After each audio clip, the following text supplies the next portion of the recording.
Chemical hair டைக்கு bye சொல்லிட்டு natural hair டைக்கு ஹை சொல்லுங்க. அமோனியா சல்ஃபேட் பிபிடி இல்லாமல் தயாரிக்கப்பட்ட ஜிகே நேச்சுரல்ஸோட நேச்சுரல் பிளாக் ஹேர் டை. கோபிச்செட்டிப்பாளையத்தை தாண்டி செங்கோட்டையனுக்கு ஒரு 8 தொகுதிகளில் கணிசமான செல்வாக்கு இருக்கு.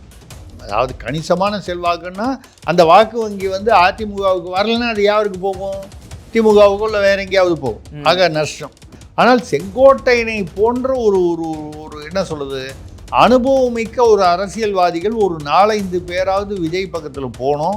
இந்த விஜயை சுற்றி ஒரு ஆலோசகர் ஒரு கூட்டம் இருக்குல்ல, அது எல்லாத்தையும் அப்படியே வந்து ஒரு வேனில் போட்டு கொண்டு போய் அந்த பக்கம் ஆந்திராவுக்கு தாண்டி கொண்டு போய் விட்டுட்டு வந்துடணும். விஜய் தப்பிச்சுக்கலாம். ஆமாம், சத்தீஸ்கர் ஜார்க்கண்ட் அந்த சைடில் விட்டுட்டு வழி சொல்லாமல் கூகுள் ஜிபிஎஸை கேன்சல் பண்ணிட்டு வந்துடணும்.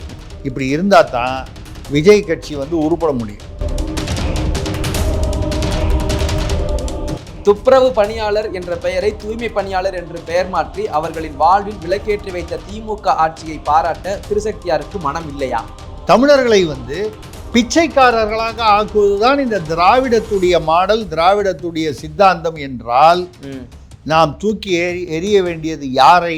உன்னை யார் சாப்பாடு கேட்டான்? அவன் கேட்டானா? அவன் பணி நிரந்தரம் கேட்குறான், ஊதிய உயர்வு எங்கே அவசியமோ அங்கே கேட்குறான். அதை கொடுக்கறத விட்டுட்டு, அதை கான்ட்ராக்டில் விட்டுட்டு நீ என்ன 3 வேளை அந்த இலவசத்தையாவது ஒழுங்கா போட துப்பு இருக்கா அவங்களுக்கு? துப்பு கெட்ட அரசு. அவர்களுடைய சாபம் இவர்களை சும்மா விடாது.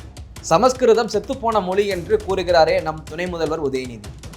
சமஸ்கிருதம் செத்துப்போன மொழி. கருணாநிதி, உதயநிதி, இன்பநிதி, ஸ்டாலின், இதெல்லாம் எந்த மொழியிலேருந்து வந்துச்சு? சமஸ்கிருத பெயர். துண்டு சீட்டை பார்த்து தமிழ் ஒழுங்காக எழுத படிக்க தெரில, நீங்கள் போய் செம்மொழிங்கிறீங்க. 20,000 வருஷத்துக்கு முன்னால் தமிழ் நம்ம எப்படி இருந்தது? உலகம் பூரா போச்சு. திருக்குறள் வந்து எத்தனை மொழிகளில் வந்தது. இன்றைக்கி உங்களுக்கு துண்டு சீட்டு பார்த்து படிக்க தெரியலையே. சமஸ்கிருதம் செத்துப்போன மொழி என்று நீங்கள் சொல்கிறீர்கள். சென்னை மெட்ரோ விவகாரத்தில் சொதப்பிவிட்டு இது விஷயமாக பிரதமரை நேரில் சந்திக்கவும் தயார் என்கிறாரே தமிழக முதல்வர். இவர் போய் சந்தித்தோன்னா அவர் வந்து மெட்ரோ உடனே கைது போட்டு கொடுத்துருவார். பயந்து போய் ஒழுங்காக டிபிஆர் அந்த டீட்டெயில்டு ப்ராஜெக்ட் ரிப்போர்ட்டு ஃபில்லப் பண்ண தெரில. கேனத்தனமாக 2011 வந்த ஒரு 15 லட்சம்ன்றதை விட்டுட்டு அதை கொண்டு போய் நீங்கள் கோட் பண்ணிங்கன்னா, அப்படின்னா தமிழர்களுக்கு இந்த கோவையில் இதுலேயும் மெட்ரோ வரக்கூடாது நீங்கள் வேணும்ட்டு பண்ணீங்க, நான் சொன்னால் ஏற்றுப்பீங்களா? அப்போ அந்த குற்றச்சாட்டை வைக்கிறேன். ஒருவேளை இருக்குமோ? அதான் சொல்கிறேன். 20 லட்சம் பேசிக்காக 20 லட்சம் இருந்தால் தான் மெட்ரோ. நம்ம 15 லட்சம் எழுதி அமிச்சா ரிஜெக்ட் ஆகும்னு தெரியுமா தெரியாதா? ஒன்று அந்த அளவுக்கு கூட யாரையோ பார்த்து நீங்கள் தற்கூரின்லாம் சொல்கிறாங்க. இப்போ நமக்கு வந்து தற்கூரி எங்கே இருக்காங்க, யார் தற்கூரிங்கிறதுல நமக்கு ஒரு பெரிய கேள்விக்குறி வருதா இல்லையா? அப்போது இல்லை, நீங்கள் வந்து வேண்டுமென்றே தமிழ்நாட்டுக்கு வரக்கூடாது என்று தமிழர்களுக்கு எதிராக துரோகம் செய்கிறீர்கள். ஏன்னா இப்படி எடுத்து பாருங்கள்.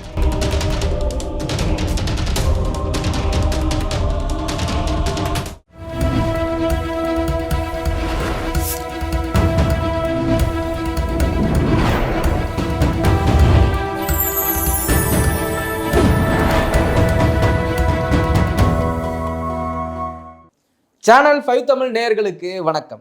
திருசக்தியாரின் கேள்வி பதில் நிகழ்ச்சியில் உங்களை சந்திப்பதில் மகிழ்ச்சி அடைகிறேன். சார் ரெடியா இருக்காரு, வாங்க கேள்விகளை கேட்கலாம். சார் வணக்கம். வணக்கம், சொல்லுங்க. கேள்விகள் ஆரம்பிச்சிடவா சார்? ஆரம்பிச்சிருங்க. Okay sir. முதல் கேள்வி வேலூர்ல இருந்து சுப்பிரமணி கேட்கிறார். துப்புரவு பணியாளர் என்ற பெயரை தூய்மை பணியாளர் என்று பெயர் மாற்றி அவர்களின் வாழ்வில் விளக்கேற்றி வைத்த திமுக ஆட்சியை பாராட்ட திருசக்தியாருக்கு மனம் இல்லையா? துப்புரவுன்னு பேரை மாற்றி தூய்மைன்னு வச்சா அவன் வாழ்க்கையே மாறி போச்சா? ஆமா இல்லையா சார்? பின்ன இந்த இது மாதிரியாது கிட்னி திருட்டு, கிட்னி முறைகேடு, அந்த மாதிரி. அப்புறம் பெணம்னு சொல்லக்கூடாது, சுடுகாட்டு பயனாளிகள்னு சொல்லணும்னு சொல்லி நம்ம கூட ஒரு வேடிக்கையாக சொன்னோம்.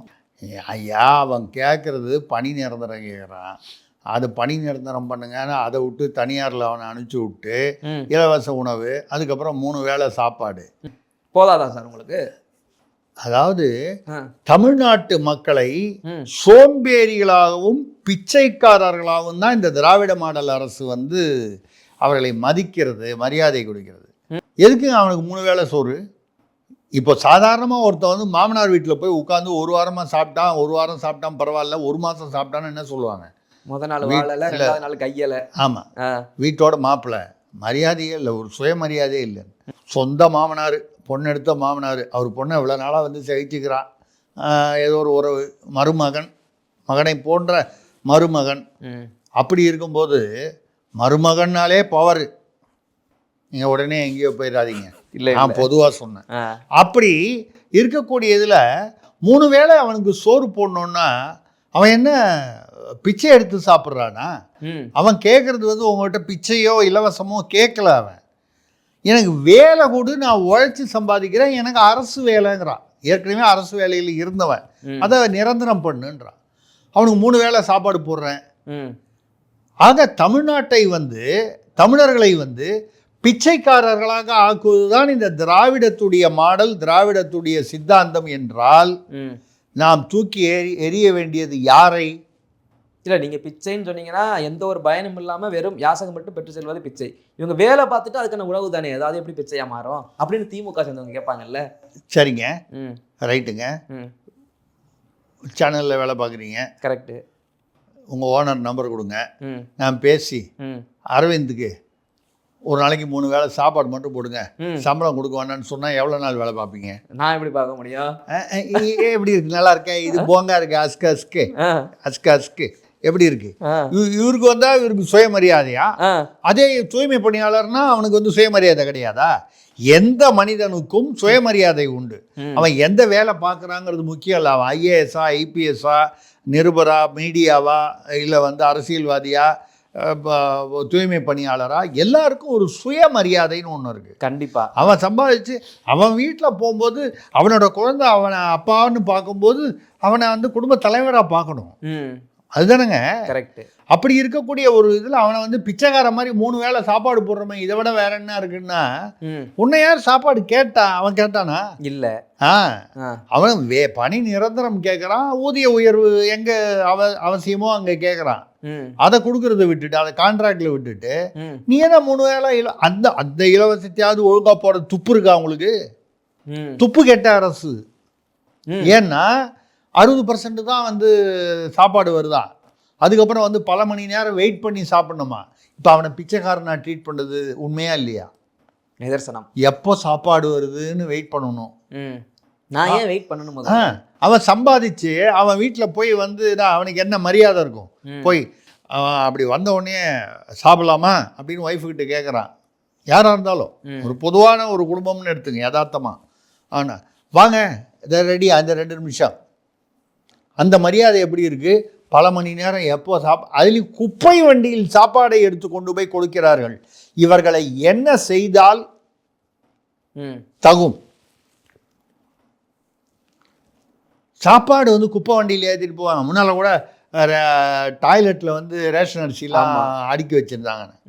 சுடுகாட்டில் இருந்துச்சு. ஆமாம், சுடுகாட்டில் இருந்துச்சு.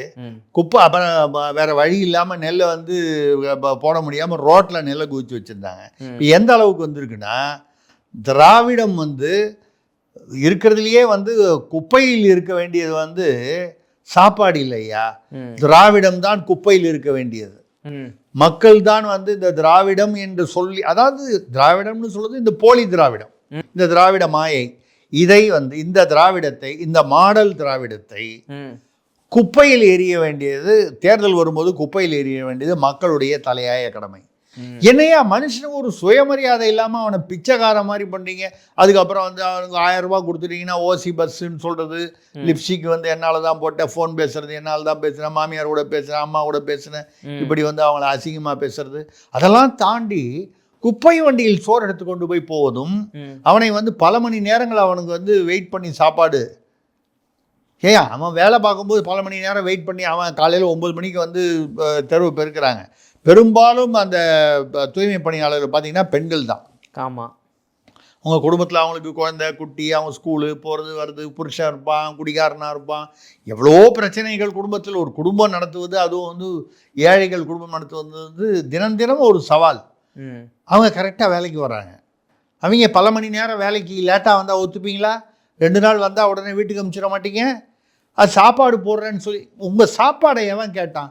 அவனை பணி நிரந்தரம் செய்து அவனுக்கு கொடுக்க வேண்டிய பணத்தை கொடுத்துட்டீங்கன்னா அவனுக்கு 3 வேளை வேணால் சாப்பிட்டு போகிறான், 1 வேளை சாப்பிட்டு போகிறான், ஜிலேபி சாப்பிட்டு போகிறான், பழைய சோறு சாப்பிட்டு போகிறான். இந்த குப்பை வண்டியில் கொண்டு வர சாப்பாடு தேவையில்லை அவன்.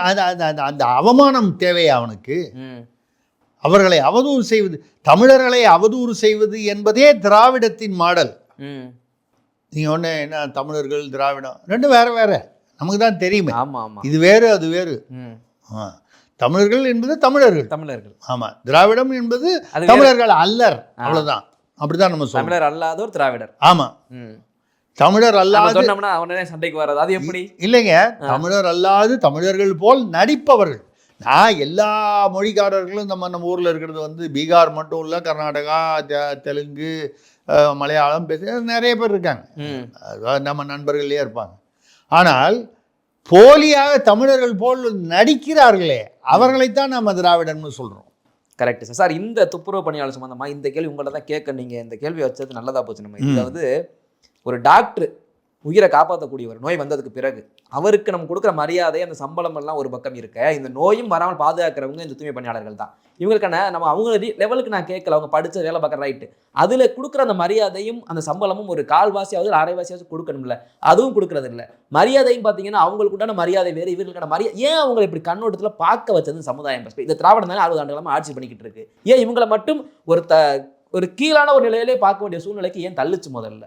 இல்லை, அதாவது கோவிட் பீரியடில், கொரோனா பீரியடில், அதுக்கப்புறம் அந்த மாதிரி இந்த வரதா அந்த புயல் வெள்ளம் அந்த போதெல்லாம் இவர்களை வந்து மக்களை வந்து பெரும்பாலும் வந்து உயிர் சேதம் இல்லாமல் இல்லை குறைந்த உயிர் சேதத்துடன் சுகாதார அது வந்து காப்பாற்றினது வந்து ஒன்று தூய்மை பணியாளர்கள், இன்னொன்று செவிலியர்கள். கண்டிப்பாக இவங்க 2 பேருமே போராட்டத்தில் இருக்காங்க.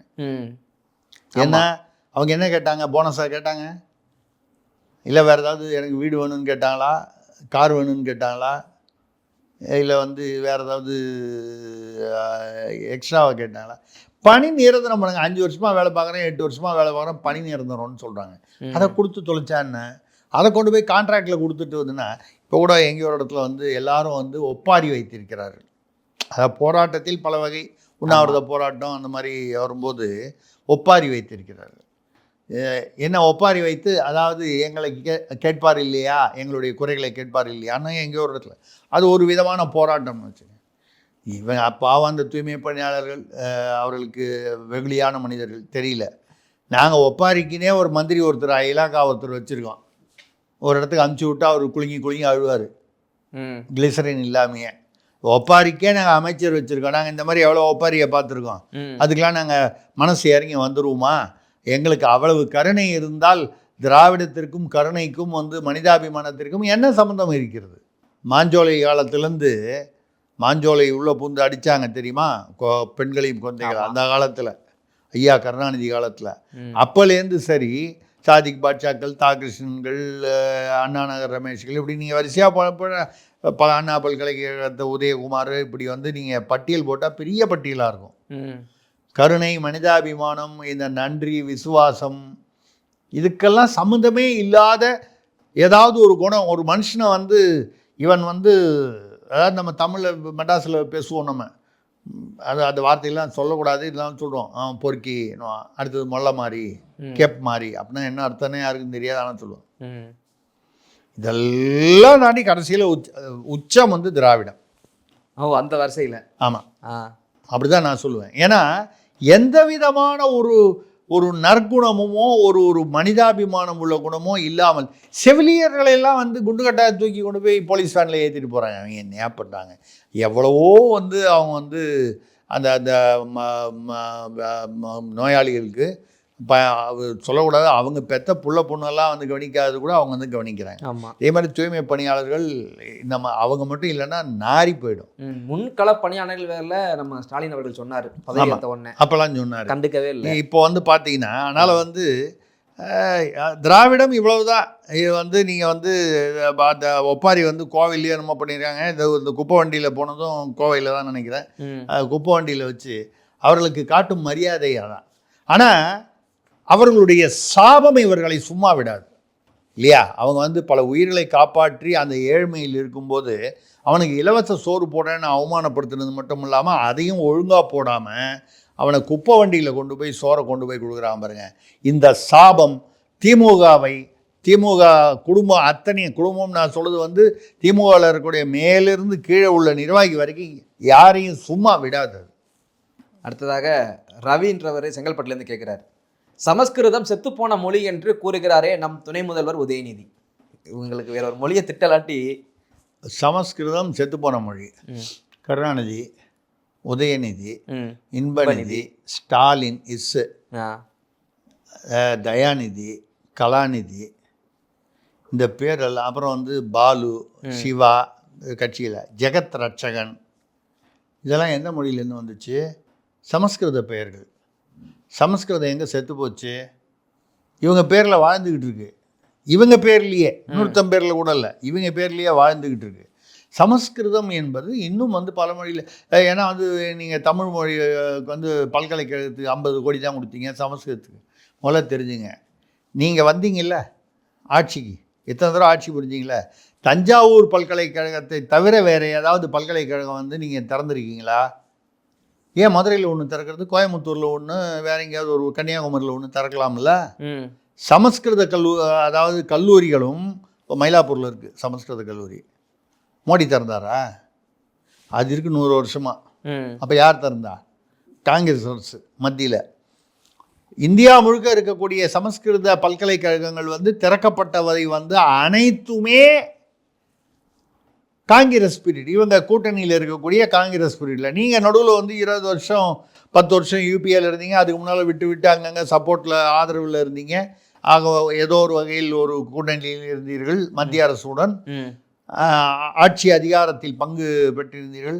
அப்போல்லாம் வந்து சமஸ்கிருத பல்கலைக்கழகங்களுக்கு கொடுத்ததை நிறுத்தினீங்களா? இல்லையே. அதாவது இப்போ நம்ம பேசுகிறோம் நமது பெருமை, 20 வருஷத்துக்கு முன்னால் தமிழ் நம்ம பெருமைன்னு. துண்டு சீட்டை பார்த்து தமிழ் ஒழுங்காக எழுத படிக்க தெரில, நீங்கள் போய் செம்மொழிங்கிறீங்க. 20,000 வருஷத்துக்கு முன்னால் தமிழ் நம்ம எப்படி இருந்தது? உலகம் பூரா போச்சு. திருக்குறள் வந்து எத்தனை மொழிகளில் வந்து வந்தது. இன்றைக்கி உங்களுக்கு துண்டு சீட்டு பார்த்து படிக்க தெரியலையே. சமஸ்கிருதம் செத்துப்போன மொழி என்று நீங்கள் சொல்கிறீர்கள். அவங்க ஒன்று எப்படி அவங்க அந்த யூஜிசிலேருந்து அவங்க கிராண்ட்டு கொடுக்கும்போது, மானியம் கொடுக்கும்போது, பணம் கொடுக்கும்போது மத்திய அரசு என்ன மொத்தம் எத்தனை பல்கலைக்கழகங்கள் இருக்கின்றன? சமஸ்கிருதத்துக்கு இவ்வளோ இருக்குது, ஒரு பல்கலைக்கழகத்துக்கு இவ்வளவு பணம் கொடுக்குறாங்க. ஹிந்தி எவ்வளவு, வேறு ஒரு மொழி எவ்வளவு, தமிழ் எவ்வளோ பல்கலைக்கழகம்? ஒரே ஒரு பல்கலைக்கழகம் தஞ்சாவூரில். அதுவும் என்ன லட்சணத்தில் வேலை பார்க்குதுன்னு நமக்கு தெரியும். உங்களுக்கு அதில் ஒரு பர்சனலாக ஒரு விஷயத்த சொல்கிறேன். ஒரு பெரிய கவிஞர், நான் தான் உலகத்திலேயே பெரிய கவிஞர் இன்னும் சொல்லிட்டு அலையிறாரு அப்படின்னாலே உங்களுக்கு யாருன்னு தெரியும். ஏதோ என்னமோ ஒரு தகரம் முத்துன்னு ஏதோ சொல்லுவாங்க. அவருடைய உறவினர்னு ஒருத்தர் வந்து அவர் அனுப்பிச்சி வச்சார். அவர் வந்து தஞ்சை பல்கலைக்கழகத்தில் அவர் ஐயா கருணாநிதி இருக்கும்போது அவருக்கு ஒரு இயக்குனர் பதவி வாங்கி கொடுத்தாரு. அவர் இந்தோனேஷியா வந்திருந்தார். அப்போ அவர் வரதுக்கு முன்னாலே கேட்டார், இந்தோனேஷிய மொழியில் வந்து தமிழ் கலாச்சாரங்கள் ஈடுபட்டு பண்பாடெல்லாம் கலந்துருக்கு. ஆமாம், இங்கே காம்புங் அப்படின்னு நம்ம சொல்கிறது வந்து அங்கே சொல்லுவாங்க கிராமத்துக்கு. இது பண்டைய சங்க இலக்கியங்களில் பார்த்தீங்கன்னா கம்பம் என்கிற வார்த்தை கிராமத்தை குறிக்கிறது. இதை தான் அங்கே காம்புங்னு சொல்கிறான். இன்றைக்கி நம்ம திரைன்னு சொல்கிற அந்த கர்டன் இருக்குது பாருங்கள், அங்கே இன்னும் திரைன்னு தான் சொல்கிறோம். இதை மாதிரி வார்த்தைகளை நான் தான் அங்கே இந்தோனேஷியா தமிழ் மன்றத்தை வந்து தொடங்கி வைத்த நிறுவனர். இந்தியா கிளப்லேயும் நான் வந்து பொதுச் செயலாளராக இருந்தேன். அது இருந்தேன், ஜனாதிபதிக்கு வந்து ஆலோசகராக இருந்ததெல்லாம் தனி. இப்போ இந்த தமிழ் விஷயத்தில் ஒரு ஆர்வத்தில் நானே 3 கவிதை புத்தகம் போட்டிருக்கேன், ஒரு 12 புத்தகங்கள் நான் எழுதியிருக்கிறேன். இதெல்லாம் ரைட்டு. இந்த தமிழ் ஆர்வத்தினால் வந்து நான் பட்டிமன்ற பேச்சாளன், தமிழ் மேடை நடிகன், டிவி நடிகன், இதெல்லாம் தாண்டி அங்கே போன உடனே நமக்கு ஏதாவது ஒன்று அந்த ஆர்வம் இருந்துக்கிட்டே இருக்கும். அப்போது இந்தோனேஷியாவுக்கும் தமிழுக்கும் உள்ள அந்த மொழியில் என்ன கனெக்ஷன் இருக்குது, தமிழ் மொழியில் எத்தனை வார்த்தை இந்தோனேஷிய மொழியில் கலந்துருக்கு உங்களுக்கு தெரியுமா? நேவின்னு இங்கிலீஷில் பேசுகிறோம் நம்ம, நேவினா கடற்படை. ஆமாம், நாவாய் என்ற தமிழ் வார்த்தையிலிருந்து தான் நேவி என்ற ஆங்கில வார்த்தை வந்தது. அந்த மாதிரி எவ்வளோ இருக்குது. 800 தமிழ் வார்த்தைகள் இந்தோனேஷிய மொழியில் இருப்பதை என்னால் முடிந்தவரை 800 வார்த்தைகள் சேகரிக்க முடிஞ்சது. இன்னும் கூட இருக்கலாம், தெரியல. இதெல்லாம் நான் சேகரித்து வச்சுருந்தேன். அப்போ அவர் கேட்டார் இது வந்து, அப்போ நான் இதை கொடுத்தேன். ஐயா இது 2.5 வருஷம் 3 வருஷம் கஷ்டப்பட்டு சேகரித்தேன் இதை. அவர் என்ன பண்ணார், ஐயோ இது எவ்வளோ பெரிய விஷயங்க அப்படின்னு சொல்லிட்டு போயிட்டு இருந்தேன். தஞ்சாவூர் பல்கலைக்கழகத்தில் போட்டுருவோம். சரி ரைட்டு, நான் நல்ல விஷயம் தானே தஞ்சாவூர் பல்கலைக்கழகம். அப்புறம் தான் 1.5 வருஷம் கழிச்சு அவர் மாறி போனோன்னா வேற ஒருத்தர் வந்தபோது நான் எழுதுனது அங்கே இருக்குங்களான்னு. இல்லையே அதில் வேற ஒரு பேர் போட்டிருக்கேன்னாரு. என்ன பேருன்னா, யார் வந்துட்டு போனார் இந்த இயக்குனர், அவர் பேர் அவர் பேரில் போட்டுக்கிட்டாரு. ஆ பரவாயில்ல, எனக்கு நான் ஒன்றும் அதை ஒன்றும் கம்ப்ளைண்ட் பண்ணல. ஏன்னு கேட்டால் ஏதோ வந்து அந்த அந்த மொழிக்கு உள்ள தொடர்பு வந்து அங்கே வந்து தஞ்சாவூர் பல்கலைக்கழகத்தில் வந்து புத்தகங்களில் அந்த அவங்களுடைய இதில் ரெக்கார்ட்ஸில் ஏறணும் தான் நமக்கு எண்ணமே தவிர என்னுடைய பேர் வந்தால் என்ன வராட்டா என்னன்னு விட்டுட்டேன். நீங்கள் என்னென்னா நீங்கள் ஒரே ஒரு பல்கலைக்கழகம் தான் தஞ்சாவூரில் வச்சுருக்கீங்க. அப்போ என்ன இந்த ஒரு பல்கலைக்கழகத்துக்கு எவ்வளோ கொடுப்பாங்க? அதான் நீங்கள் எவ்வளோ ஸ்கூல் வச்சுருக்கீங்களோ அவ்வளோ டொனேஷனாக. 10 ஸ்கூல் இருக்குன்னா 10 ஸ்கூலுக்கு இன்ட்டு இவ்வளோ அமௌண்ட்டு. இது தெரியாமல் இதுதான் வந்து திமுக வந்து திராவிடத்துடைய என்ன சொல்லுது, நம்ம வந்து இவர் உதயநிதி அவர் பேரில் இருக்கிற சமஸ்கிருதத்தையே அவரால் தூக்கி எறிய முடியல. அவங்க தாத்தா வந்து தட்சிணாமூர்த்தி என்ற பெயர் வந்து தமிழ் பெயருன்னு சொல்லிட்டு, அதாவது சமஸ்கிருத பெயருன்னு சொல்லிட்டு கருணாநிதினு வச்சுக்கிட்டார். அவர் இஷ்டம், அவர் பேர் எப்படி வேணாலும் மாற்றிக்கலாம். தட்சிணாமூர்த்தின்றதும் வந்து தட்சிணம்ங்கிறது தென்புறம்னு அர்த்தம், அதுவும் சமஸ்கிருதம் தான். கருணாங்கிற வார்த்தையும் சமஸ்கிருதம் தான், நிதிங்கிற வார்த்தையும் சமஸ்கிருதம் தான். உங்களால் அதை வந்து தூக்கி எறிய முடியல உங்கள் குடும்பத்தை விட்டேன். அப்புறம் நீங்கள் வந்து அது செத்த மொழின்னு சொல்லும்போது, செத்த மொழியுடைய பெயரை சுமந்து கொண்டு வாழும் உயிரினங்கள் இவை. இதை என்னை பொறுத்தவரை ஒரே வார்த்தையில் ஒதுக்கிட்டு போக வேண்டியதுதான். இது இளம்பிள்ளை வாதம், அவ்வளோதான். இளம்பிள்ளை வாதம்னா என்னன்னு தெரியுங்களா? இங்கிலீஷில் அதுக்கு பேர் போலியோன்னுவாங்க. இந்த பிறப்பிலேயே வந்து கால் இது சூம்பி போய் போலியோன்னு சொல்லுவாங்க. இதுதான் திராவிடத்தின் போலியோ. இந்த போலியோ தான் இளம்பிள்ளை வாதம். அப்படின்னா அதுக்கு என்ன அர்த்தம்னால், அந்த போலியோ நோய்க்கு பெயர் இளம்பிள்ளை வாதம். இதை நம்ம வேறு விதமான இளம்பிள்ளை வாதமாக வச்சுக்கலாம். இன்னும் முதிர்ச்சி பெறாத, அப்போ இளம்பிள்ளை தானே. ஆமாம், அப்போ இளம்பிள்ளையின் வாதம், அப்போ இளம்பிள்ளை வாதம் என்று நினைத்து இதை ஒதுக்கி விட்டு போக வேண்டியது. அடுத்ததாக குமார் அவர்கள் செங்கல்பட்டுலேருந்து கேட்குறார், சென்னை மெட்ரோ விவகாரத்தில் சொதப்பி விட்டு இது விஷயமாக பிரதமரை நேரில் சந்திக்கவும் தயார் என்கிறாரே தமிழக முதல்வர். இவர் போய் சந்தித்தோன்னா அவர் வந்து மெட்ரோ உடனே கைது போட்டு கொடுத்துருவார் பயந்து போய். ஒழுங்காக டிபிஆர் அந்த டீட்டெயில்டு ப்ராஜெக்ட் ரிப்போர்ட்டு ஃபில்அப் பண்ண தெரில. அதிகாரிகள் தவறு செய்தார்கள் என்றால் கூட நீங்கள் சப்போஸ் இது வந்து வெற்றி பெற்றிருந்தால் வந்து கோவையிலும் இதில் வந்து மெட்ரோவை என்ற மாமன்னன் அப்படின்லாம் வந்து போஸ்டர் ஒட்டியிருப்பீங்கள, மெட்ரோவை ஒன்ற ரெட்ரோ அப்படின்லாம் போட்டு ஏதாவது ஒன்று ஒட்டியிருப்பீங்கள்ல. இதயத்தின் துடிப்பே துடிப்பின் இதயமே. இப்போ கூட பார்த்த வர வழியில் திராவிடத்தின் காவலரே சின்னவருக்கு காவலரா? அது இணையா திராவிட பெரிய பொக்கிஷமா? அதை கலவாட போகிற அதை காவல் காக்க இல்லை, இந்த குப்பையாக கிடக்கிற திராவிடம், தமிழர்களுக்கு சுயமரியாதை வழங்காத அந்த வந்து அந்த திராவிடம், இதுக்கு எதுக்கு ஏன் காவலர்? இதுக்கு ஏன் காவல்? இந்த தெருவில் குப்பை கூடையில் போட்டு போனீங்களாலே இந்த திராவிடத்துக்கு ஒரு பையை வந்து சீண்ட மாட்டாங்க. அப்படி இருக்கும்போது இந்த திராவிடத்துக்கு வந்து ஒரு காவலர் வேற. சரி, அது விட்டு தொலைங்க, ஆசைக்கு போட்டிருக்கிறாங்க, ரைட்டு. ஏன் அவங்க நிராகரித்து விட்டார்கள்? அதை மட்டும்தான் சொல்கிறாங்க. 63,246 கோடி கோவை இந்த மெட்ரோ தமிழ்நாட்டு மெட்ரோ திட்டங்களுக்காக ஒதுக்கப்பட்ட பணம் மத்திய அரசால். நிராகரித்தா எதுக்கு பணம் ஒதுக்குறாங்க? நிராகரித்தால் பணம் ஒதுக்க வேண்டிய அவசியமே இல்லையே.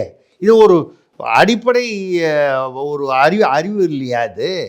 அப்போ இவங்களுக்கு அறிவு இல்லைன்னு நான் சொல்ல, மக்களை ஏமாற்றி மோசடி செய்கிறார்கள். நிராகரித்து விட்டார்கள். ஏன்னா தப்பாக அப்ளிகேஷன் கொடுக்கணும், நீங்கள் ஃபில்அப் பண்ணி கொடுப்பீங்க. அப்படி தான் எஸ்ஐஆரில் வந்து ரொம்ப கஷ்டமாக இருக்குது அப்ளிகேஷன் ஃபில்அப் பண்ணுறதெல்லாம். வந்து அது ஒரே ஒரு பாகம் 1, பாகம் 2, பாகம் 3, பாகம் 4லாம் வந்து யாருக்குமே புரியல. தமிழ் தானே இருக்குது. ஆமாம், எங்களுக்கு தான் பிரச்சனையாச்சா. 10ஆம் கிளாஸ் 12ஆம் கிளாஸ்லேயே 50,000 பேர் தமிழில் ஃபெயில் ஆகுறானே. 8ஆம் கிளாஸ் பையனை வந்து 2ஆம் கிளாஸ் தமிழ் பாடத்தை படிக்க சொன்னால் படிக்க முடியலையே. அந்த லட்சத்தில் தானே நீங்கள் செம்மொழி நடத்துகிறீங்க. ஆனால் உங்கள் ஸ்கூல்லலாம் மட்டும், ப்ரைவேட் ஸ்கூலில் எல்லாம் வந்து ஹிந்தி நடத்துவீங்க, சமஸ்கிருதம், ஃப்ரெஞ்சு எல்லாமே நடத்துவீங்க. அப்போது தவறு எங்கே? நீங்கள் வந்து மெட்ரோவில் அது வந்து 63,000 கோடி வந்து அதை ஒதுக்கிட்டாங்க. இந்த டிபிஆரை தப்பாக அது வேணும்ன்ட்டே அமிச்சாங்களா? ஒரு கால் மத்திய அரசு எங்களை வஞ்சிக்கிறது, துஞ்சிக்கிறது அப்படின்னு சொல்கிறதுக்காகவான்னு தெரியல. ஒரு சென்ஸ் வேணும்ல சார் பேசிக்காக. அதாவது இவ்வளோ மக்கள் தொகை, ஏன்னா 2017 கொண்டு வந்துட்டாங்க, இத்தனை லட்சம் மக்கள், 20 லட்சம் மக்கள், அதுக்கு மேலே இருந்தாலும் இது அப்ரூவல்னு. இவங்க 15 லட்சத்தை கணக்கு காமிச்சாங்க. இன்னைக்கு வந்து சில தனியார் சர்வேக்கள் இல்லை அந்த தனியார்னு சொல்றதை விட என்ஜிஓக்கள் அவங்களுடைய சர்வேக்களில் கோவையில் உதாரணமாக எடுத்துப்போம் 23.5 லட்சம் மக்கள் தொகை. நீங்கள் என்ன செஞ்சுருக்கணும்? அந்த என்ஜிஓங்கிறதுக்கும் எல்லா என்ஜிஓவுமே டுபாகூர்னு சொல்ல முடியாது, உண்மையான என்ஜிஓக்கள் எவ்வளவோ இருக்கின்றன. அந்த என்ஜிஓடைய அந்த டேட்டாவை எடுத்து 23.5 லட்சம் இருக்குது, இது ஒரே ஒரு பேப்பரை இணைச்சு அதில் போட்டிருந்தீங்கன்னா வேலை முடிஞ்சிருக்குமா? முடிஞ்சது. அது இல்லாமல் கேனத்தனமாக 2011 வந்த ஒரு 15 லட்சம்ன்றதை விட்டுட்டு அதை கொண்டு போய் நீங்கள் கோட் பண்ணீங்கன்னா, அப்படின்னா தமிழர்களுக்கு இந்த கோவையில் இதுலேயும் மெட்ரோ வரக்கூடாது நீங்கள் வேணும்ட்டு பண்ணீங்க நான் சொன்னால் ஏற்றுப்பீங்களா? அப்போ அந்த குற்றச்சாட்டை வைக்கிறேன். ஒருவேளை இருக்குமோ? அதான் சொல்கிறேன், நான் அந்த குற்றச்சாட்டை வைக்கிறேன். ஆனால் இவங்களுக்கு வந்து அதில் ஒரு பெரிய இப்போ துக்கமும் வருத்தமும் நேராக போய் பேசுகிறேன் ஏதாவது பண்ணி ஆகணுன்ற பதட்டத்துக்கு காரணம் இந்த பொங்கலும் போது ஒரு 5000 ரூபா கொடுத்தா தான் இப்போ வந்து திமுக ஆட்சிக்கு திரும்ப வர முடியும். பீகாரில் வேறு 10,000 ரூபா கொடுத்தாங்களா, அது பார்த்தோன்னு அங்கே எல்லாம் ஜெயிச்சிட்டாங்களா, ரொம்ப ஓகோன்னு ஜெயிச்சிட்டாங்களா? அப்போ போன நம்ம 2 வருஷமாக எடப்பாடி முன்னால் கொடுத்துருந்த 2500 இப்போ கொடுக்காம விட்டாங்களா? இது ஏதோ ஒரு வெள்ளம் கொடுத்தாங்க, அதுவும் உருகி போய் சரியில்லைன்னு சொல்லி கெட்ட பேர் வந்துச்சு. அப்படி இருக்கும்போது இப்போ 5000 ரூபாயாவது கொடுத்தானோ? எந்த நிதி, அதாவது கஜானா காலி, பணமே இல்லை. இப்போ 5000 ரூபா கொடுக்கணுன்னா ஏதாவது ஒரு பெரிய திட்டம், இந்த 2 கோவை மதுரையில் வந்து 10,000 12,000 2 சேர்த்தா ஒரு 22,000 வருது, 22 23,000. முதல்ல ஒரு 5,000 கோடி கொடுத்தா அதை வாங்கி இங்கே விட்டுலாமே பொங்கலுக்கு, ஒரு டிராயிங் மட்டும் போட்டுட்டு. நம்ம வந்து தீ அணைக்கிறவங்களுக்குலாம் வந்து டீ காப்பி வாங்கி கொடுத்ததுக்கே 16 கோடி கணக்கு அமைச்சவங்க. ஆமாம், இதில் காட்ட மாட்டோமா? ஆமாம். அதுக்கப்புறம் வந்து தெருநாய்க்கெல்லாம் ஊசி போட்டது ஒரு அதாவது 139 நாய்க்கு ஊசி போட்டுட்டு அதுக்கு 20 கோடி கணக்கு காமிச்சவங்க. அப்படிலாம் வரும்போது நம்ம கணக்கு காமிக்கிறதுனா நமக்கு நல்லா தெரியும். அந்த வகையில் ஆனால் வந்து பணம் வரணுமே, வந்தால் தானே கணக்கு காமிக்க முடியும். அப்படி கணக்கு காமிக்கிறதுக்கு இந்த மெட்ரோ வந்து இப்போ இவங்க வந்து ஏன்னா அந்த அளவுக்கு கூட ஒரு 20 லட்சம் பேசிக்காக 20 லட்சம் இருந்தால் தான் மெட்ரோ. நம்ம 15 லட்சம் எழுதி அமைச்சா ரிஜெக்ட் ஆகும்னு தெரியுமா தெரியாதா? ஒன்று அந்த அளவுக்கு கூட யாரையோ பார்த்து நீங்கள் தற்கூரின்லாம் சொல்கிறாங்க. இப்போ நமக்கு வந்து தற்கூரி எங்கே இருக்காங்க, யார் தற்கூரிங்கிறதுல நமக்கு ஒரு பெரிய கேள்விக்குறி வருதா இல்லையா? தற்கூரி என்ற கேள்விக்குறி, தற்கூரி யார் என்கிற கேள்விக்குறி வருகிறது. அப்போது இல்லை நீங்கள் வந்து வேண்டுமென்றே தமிழ்நாட்டுக்கு வரக்கூடாது என்று தமிழர்களுக்கு எதிராக துரோகம் செய்கிறீர்கள். ஏன்னா இப்படி எடுத்து பாருங்கள், கோவை வந்து பொதுவாக வந்து எதிர்க்கட்சிகள் அதிமுக இல்லை எதிர்க்கட்சிகள் பாஜக, அதான் எதிர்க்கட்சிகள் வந்து அதிகமாக அவங்களுடைய ஸ்ட்ராங் பாயிண்ட், அவங்களுடைய கோட்டைன்னு சொல்லக்கூடியது. அப்போ கோவை மக்களுக்கு எதிராக நீங்கள் நடந்து கொண்டதாக எடுத்துக்கொள்ளலாமா? மதுரையில் வந்து ஒரு கால் என்ன காரணம்னு தெரியலையே, மதுரைக்கு எதிராக ஏன் பண்ணுறீங்கன்னு தெரில. மதுரையில் அழகிரி இருக்கிறதுக்கும் இதுக்கும் சம்மந்தம் இருக்குமா? இருக்காதுல்ல. சமீபத்தில் கூட அந்நியார் அவர்கள் போய் பார்த்துட்டு வந்திருக்காங்க, அது என்னன்னு தெரியல. இதெல்லாம் ஒன்றும் அரசியல் சம்மந்தம் இருக்காதுன்னு நம்ம நம்புகிறோம். அரசியல் அவர் தான் பாவம் ஒதுங்கிட்டார். அந்த அளவுக்கு இப்படி மெட்ரோவில் வந்து ஒன்று நீங்கள் செய்தது முட்டாள்தனம், அதிகாரிகள் செய்திருந்தாலும் அரசு தான் பொறுப்பேற்க. இல்லை என்றால் வழக்கம் போல இது ஒரு திராவிட துரோகம். அவ்வளோதான் நான் சொல்கிறேன். திராவிட துரோகம், தமிழர்களுக்கு திராவிடம் தொடர்ந்து செய்து வரும் துரோகத்தின் ஒரு அங்கம் தான் இந்த மெட்ரோ சதி. இது மெட்ரோ வந்து விதி இல்லை, சதி. திராவிடம் வஞ்சிக்கிறது தமிழர்களை. இனி வந்து மத்திய அரசு வஞ்சிக்கிறதா சொல்ல முடியாது, நீங்க தான் வஞ்சிக்கிறீங்க. தமிழர்கள் திராவிடத்தால் தொடர்ந்து வஞ்சிக்கப்படுகிறார்கள். இதான் விஷயம். அடுத்ததாக பிரவீன் கந்தரக்கோட்டையிலிருந்து கேட்கிறார், தாவேகா கட்சிகள் செங்கோட்டையன் இணைய இருக்கிறாராமே, அப்படி இணைந்தால் அது விஜய்க்கு லாபமா செங்கோட்டையனுக்கு லாபமா? அதாவது சமீபம் இப்போ கூட வந்து செங்கோட்டையன் வந்து பெரிய அளவுக்கு வாக்கு வங்கி இல்லை அப்படிங்கிறது உண்மைதான். அதாவது தமிழகம் முழுக்க அவருக்கு ஒரு பெரிய வாக்கு வங்கி இருக்கிறது, அப்படிப்பட்ட ஒரு தலைவர் இல்லை. ஆனால் சீனியர் எம்ஜிஆர் பீரியட்லேருந்து ஜெயலலிதா பீரியட்லேருந்து இருக்கிறவர். அதே சமயம் வந்து ஒரு அந்த அந்த அந்த கொங்கு மாவட்டங்களில் ஒரு 8 தொகுதிகளில் வந்து அவருக்கு வந்து செல்வாக்கு இருக்கிறது என்று அதிமுக உள்ளிருந்தே வந்து சில செய்திகளை தகவல்களை வந்து எடப்பாடியார் அவர்களிடம் சொல்லி, அதனால தான் அவர் கோபிச்செட்டிப்பாளையத்தில் வந்து ஒரு பெரிய கூட்டம் கூட்டுறார். எடப்பாடி இவருடைய சொந்த ஊர். கோபிச்செட்டிப்பாளையத்தை தாண்டி செங்கோட்டையனுக்கு ஒரு 8 தொகுதிகளில் கணிசமான செல்வாக்கு இருக்கிறது. அதாவது கணிசமான செல்வாக்குன்னா அந்த வாக்கு வங்கி வந்து அதிமுகவுக்கு வரலைன்னா அது யாருக்கு போகும்? திமுகவுக்கு இல்லை வேற எங்கேயாவது போகும். ஆக நஷ்டம். இப்படி இருக்கக்கூடியதில் இவர் வந்து அங்கே போனார்னா செங்கோட்டையன் வந்து நிச்சயமாக வந்து அதை போகிறாரா போலையா அது அவருடைய விருப்பம், சேர்த்துக்கிறாரா இல்லையா அது விஜயோட விருப்பம். ஆனால் அங்கே வந்து இது வரைக்கும் வந்து அங்கே ஆலோசகர்கள்னு இருக்கிறவங்க எல்லாருமே விஜயே வந்து மிகச்சிறந்த புத்திசாலி அப்படின்னு சொல்கிற அளவுக்கு ஆலோசகர்கள் இருக்காங்க. அப்படின்னா உங்களுக்கு என்னன்னு புரியும். இல்லைன்னா யாராவது கார் வந்து லட்சியம் ஒவ்வொரு வீட்டிற்கும், ஸ்கூட்டர் பைக் வந்து நிச்சயம், ஏதாவது கணக்கு தெரியுமா? தமிழ்நாட்டில் எவ்வளவு பைக் ஓடுது இப்போது? 30 லட்சம் 35 லட்சம் இருக்கும், அந்த ரேஞ்சில் தான் இருக்கும் ஓடும். எல்லா குடும்பத்துக்கும் ஒரு பைக்கு கொடுக்கணுன்னா கிட்டத்தட்ட குறைந்தபட்சம் 2 கோடி பைக்கு கொடுக்கணும். அது போகிறதுக்கு ரோடு எங்கேயா இருக்குது? ரோடு யாரியா போடுறது? அவ்வளவு பைக்கு வாங்குறதுக்கு பணம் எங்கே இருக்குது? ஒரு எல்லாருக்கும் நிரந்தரமாக வீடு ஏற்பாடு செய்வோம் அப்படின்னா சொந்த வீடு தானே. எல்லாருக்கும் ஒரு வீடு கொடுக்குற அளவுக்கு எந்த பணம், எவ்வளவு பணம் ஆகும், எவ்வளவு மக்களுக்கு ஏதாவது ஒரு புள்ளி விவரம் இருக்கிறதா? இன்னைக்கு போக்குவரத்து தொழிலாளர்கள், பேராசிரியர்கள், தூய்மை பணியாளர்களுக்கு சம்பளம் கொடுக்கவே கஜானால பணம் இல்லை.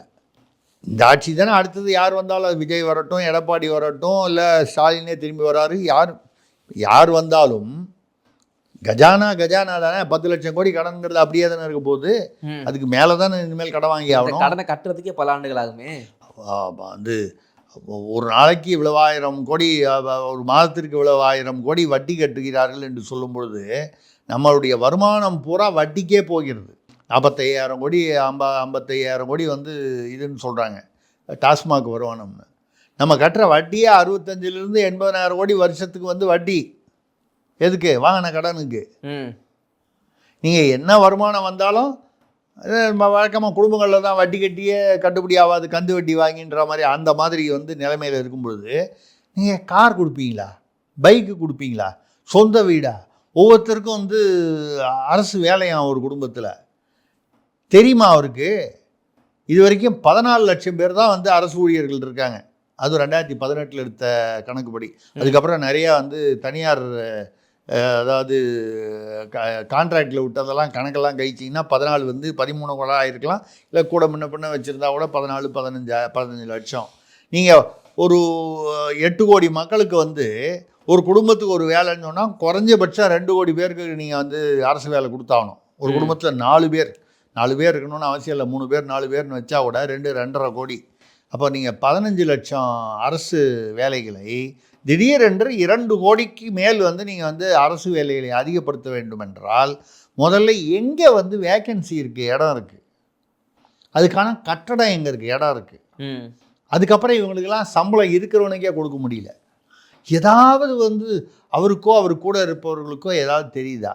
அப்போது நான் இது சரி, இது வந்து ஏறக்குறைய இது வந்து என்னை பொறுத்த வரைக்கும் விஜய் இப்போ அந்த மாநாடு, அது ஏன் அந்த மாநாடு வைக்கிறாங்கன்றது சொல்கிறாங்க. இந்த மாநாடு இல்லை, அந்த ஒரு உள்ளரங்க கூட்டம் அவர் வந்து கலந்துக்கிற மாதிரி. ஆமாம், ஏன்னா வந்து வெளியில் போனால் இப்போ 1 மாதம் அனுமதி டைம் வேணும், கொடுக்க மாட்டாங்க. இப்போ அவர் அடுத்த வாரமும் என்னமோ ஜனநாயகன் படத்துக்காக மலேசியாவில் போய் டப்பிங்காக போனோம். உடனே இங்கே இருக்கிறவங்களாம் வந்து ஆமாம் அவர் சினிமாவில் தான் இன்னும் நடிச்சிட்டு இருக்காரு, டப்பிங் தான் போய் ப்ரமோஷனுக்கு போயிருக்கு. அது டப்பிங் இல்லை, ஆடியோ ப்ரமோஷனுக்காக. ஆமாம், ஆடியோ ப்ரமோஷனு. இந்த ஆடியோ ப்ரமோஷன் இவர் சினிமாவில் தான் இருக்கார். ஏற்கனவே 2 கதை, இன்னும் 2 பிரபலமான இயக்குநர்கள்கிட்ட வந்து கதை கேட்டுட்ருக்காரு இன்னொன்று சொல்கிறாங்க. 2026க்கு அப்புறம் நான் கால் ஷீட் தரேன்னு. அப்போ அவருக்கே சினிமாவுக்கு தான் திரும்பி போகணும்னு ஒரு அடிமனதில் ஒரு எண்ணம் இருக்கிறதா அப்படிங்கிறது நமக்கு புரியல. அப்படி இருக்கக்கூடிய ஒரு சூழ்நிலையில் வாரி வழங்குகிறார். அவங்களே பரவாயில்ல போல இருக்கே, 519 வாக்குறுதியில் அடிச்சு விட்றாங்க. நாங்கள் நீட் தேர்வை எப்படி கைத்து போடுவோம் தெரியும், மதுவை படிப்படியாக மூடுவோம், அதை தள்ளுபடி, அதை நகை கடன் தள்ளுபடி, கல்வி கடன் தள்ளுபடி, ஒன்றையும் பண்ணல, எதுவுமே பண்ணல. இல்லை அந்த பொய்யெல்லாம் பார்த்து அண்ட புழுகுன்னா இங்கே ஆகாச புழுகா இருக்கு. கார் தருவேன் லட்சியம், அண்ணாதுரை சொன்னார், ரூபாய்க்கு 3 படி லட்சியம், கடைசியில் 1 படி தான் கொடுத்தாரு. கேட்டா அது லட்சியம், இது நிச்சயம். இல்லை தாவேக்கால கொள்கை தலைவர் 5 பேர் வைக்கிறாங்கல்ல, 4 பேர் எனக்கு இந்த நடுவில் வந்தார் பாருங்க, ஈவேரா ரைட்டு அப்படின்ற மாதிரி. அது சொன்னது மட்டும் இல்லை, அவருடைய கடவுள் மறுப்பு கொள்கையை வந்து நாங்கள் வந்து ஏற்றுக்கொள்ளவில்லை. அதை ஒன்று கட் பண்ணி ஒன்று ஆட் பண்ணிக்கிறது இல்லைங்க. சரிங்க, எதையெல்லாம் ஏற்றுக்கொள்கிறீர்கள்? இந்த பறச்சியும் பள்ளச்சியும் ஜம்பர் போட்டுக்கிறதுனால தான் விலையேறிச்சுன்னு சொன்னால அதுவா? இல்லை பாப்பானை வந்து மலம் என்று சொன்னால் நீங்கள் முஸ்லீம்களை கூட்டு வந்து சாக்கடைகளை உள்ளே கூட்டு வந்தீர்கள்னு சிறுபான்மையினரை அவமானப்படுத்தினார் அதுவா? தமிழை காட்டுமிராண்டி என்று சொன்னது தமிழ் மொழின்னு சொன்னாரா? தமிழ் படித்தா எந்த பலனும் இல்லை, வேலைக்காரிட்ட பேசினாலும் இங்கிலீஷில் பேசினார, நாட்டுக்கு சுதந்திரம் வேணான்னாரு. காமவுணர்ச்சி வந்தால் பெத்த அம்மாவிடமோ இல்லை பெத்த பெண்ணிடமோ வந்து நீ வந்து பண்ணலாம் தவறில்லைனாரு. பெண் சுதந்திரம் என்ற பெயரில் கர்ப்பப்பையை வெட்டி எறியுங்கள்னு சொன்னதோட ஆண் 3 பேர் 4 பேர் வப்பாட்டி வச்சுக்கிட்டா பொம்பளையும் 4 வப்பாட்டன் வச்சுக்கலான்னு சொன்னார். இது போன்ற சமுதாயத்தை சீர்திருத்தக்கூடிய மேன்மையான கருத்துக்கள். இதில் எதை ஏற்றுக்கிறாரு விஜய் சொல்லணுமா வேணாமா? கடவுள் மறுப்பு ஏற்றுக்கலன்னு சொல்லிட்டீங்க, நாங்கள் ஓகே, அது வரைக்கும் தெளிவாயிட்டோம். மிச்சத்தில் எதை ஏற்றுக்கிறீங்க?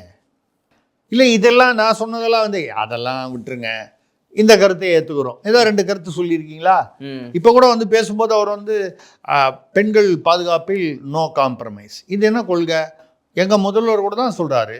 இன்னமும் வந்து சட்டம் ஒழுங்கு தமிழகம் அமைதி பூங்காக இருக்கிறது, இரும்பு கரத்தை கொண்டு நாங்கள் வந்து அடக்குகிறோம். இது பார்த்தீங்கன்னா என்னத்தை இரும்பு கரத்தை கொண்டு இவங்க அடக்குறாங்க அப்படின்னு கேட்டிங்கன்னா, திமுக நிர்வாகியே வந்து இது பண்ணுறதெல்லாம் வந்து அது பேர் என்ன கற்பழிப்பில் ஈடுபடுறது நிறைய வந்து நடந்ததெல்லாம் பார்த்தீங்கன்னா, இப்போ இந்த சிதம்பரத்தில் வந்து போலீஸ்காரரை வெட்டி விட்டு ஓடிய கஞ்சா வியாபாரி சுட்டு பிடிப்பு. இப்போ சுட்டு பிடிக்கிறதுங்கிறது முன்னாலாம் வருஷத்துக்கு 1 தடவை நடக்குங்க, இப்போ வாரத்துக்கு 3 தடவை சுட்டு பிடிக்கிறாங்க. அவங்கவுங்க வந்து இது சுடுற மாதிரி சுட்டுக்கிட்டு இருக்காங்க. அதே மாதிரி விழுப்புரத்தில் வானூரில் பார்த்தீங்கன்னா ஒன்றிய பொறுப்பாளர் பாஸ்கரன் என்பவர் 6 மாதமாக ஒரு பெண்ணை அடைத்து வைத்து பாலியல் சித்திரவதை செய்து இப்போ வந்து கைதாகி இருக்கிறார். தேனியில் வந்து இடத்தகராறில் வந்து ஒரு திமுக நிர்வாகி வந்து அயலக ஏதோ ஒரு குழு அந்த நிர்வாகி வந்து ஒரு போய் வீட்டில் போய் அடித்து மிரட்டி கலாட்டா பண்ணிட்டு, இப்படி திமுகவில் வந்து தான் வந்து குற்றங்களே அதிகமாக இருக்குது. அப்படி சொல்லுதா? இல்லை குற்றவாளிகளில் திமுகவினர் திமுக அல்லது திமுகவை சார்ந்தவர்கள் திமுக தொடர்புள்ளவர்கள் அதிகமாக இருக்கிறார்கள். இப்படி இருக்கக்கூடிய அவரே வந்து என்ன சொல்றாரு? தமிழகம் அமைதி பூங்காக இருக்கிறது, இரும்பு கரம் கொண்டு அடக்குவோம். நாங்கள் இதை பார்த்துட்டு ஐயோ பொழுகுன்னா பொழுகு, இந்த மாதிரி பொழுகான்னு சொல்லி ஆணு வாயை பிறந்திருக்கும் போது எங்கிருந்தோ ஒரு கொசு ஒன்று உள்ளே பூந்து, கொசு என்று சொல்வதே தவறாக நினைக்காது, உள்ளே பூந்து இது பெருசாக ஒரு பாட்டு பாடுது. இது பாடுற அந்த பொய் பாட்டு, நான் கார் கொடுப்பேன், இது கொடுப்பேன், வீடு கொடுப்பேன், எங்கேருந்து கொடுப்பீங்க? இதை கூட இருக்கிறவங்கள ஆலோசகர்கள்லாம் வந்து ஐயா இப்படிலாம் வந்து சொன்னால் சிரிப்பாங்க, மக்களுக்கு நம்பிக்கை வராதுன்னு சொல்ல தெரியாதா? இந்த வகையில் செங்கோட்டையன் போறாரா இல்லையா, அவங்க ஏற்றுக்கிறாரா இல்லையா நமக்கு தெரியாது. ஆனால் செங்கோட்டையனை போன்ற ஒரு ஒரு என்ன சொல்லுது, அனுபவமிக்க ஒரு அரசியல்வாதிகள் ஒரு 4-5 பேராவது விஜய் பக்கத்தில் போனோம். இந்த விஜயை சுற்றி ஒரு ஆலோசகர்னு ஒரு கூட்டம் இருக்குல்ல, அது எல்லாத்தையும் அப்படியே வந்து ஒரு வேனில் போட்டு கொண்டு போய் அந்த பக்கம் ஆந்திராவுக்கு தாண்டி கொண்டு போய் விட்டுட்டு வந்துடணும். விஜய் தப்பிச்சுக்கலாம். ஆமாம், சத்தீஸ்கர் ஜார்க்கண்ட் அந்த சைடில் விட்டுட்டு வழி சொல்லாமல் கூகுள் ஜிபிஎஸை கேன்சல் பண்ணிட்டு வந்துடணும். இப்படி இருந்தால் தான் விஜய் கட்சி வந்து உருப்பட முடியும். இப்போ அவர் போகிற போக்கில் ஏறக்குறைய அரசியல் தற்கொலையை நோக்கி சென்று கொண்டிருக்கிறார். அடுத்ததாக நிரஞ்சன் கோயம்புத்தூர்லேருந்து கேட்குறாரு, மேற்கு வங்காள சட்டமன்ற தேர்தல் பிரச்சாரத்திற்கு தமிழக முதல்வர் துணை முதல்வர் இருவரையும் அழைக்கிறார்களாமே. அவர் சொன்னது கரெக்டு தான். ஆனால் அழைக்கிறாராமேனா நீங்கள் உடனே மம்தா பானர்ஜி கூப்பிட்றாங்கன்னு நினைக்காதீங்க. அவங்களுக்கு பயமாக இருக்காதா?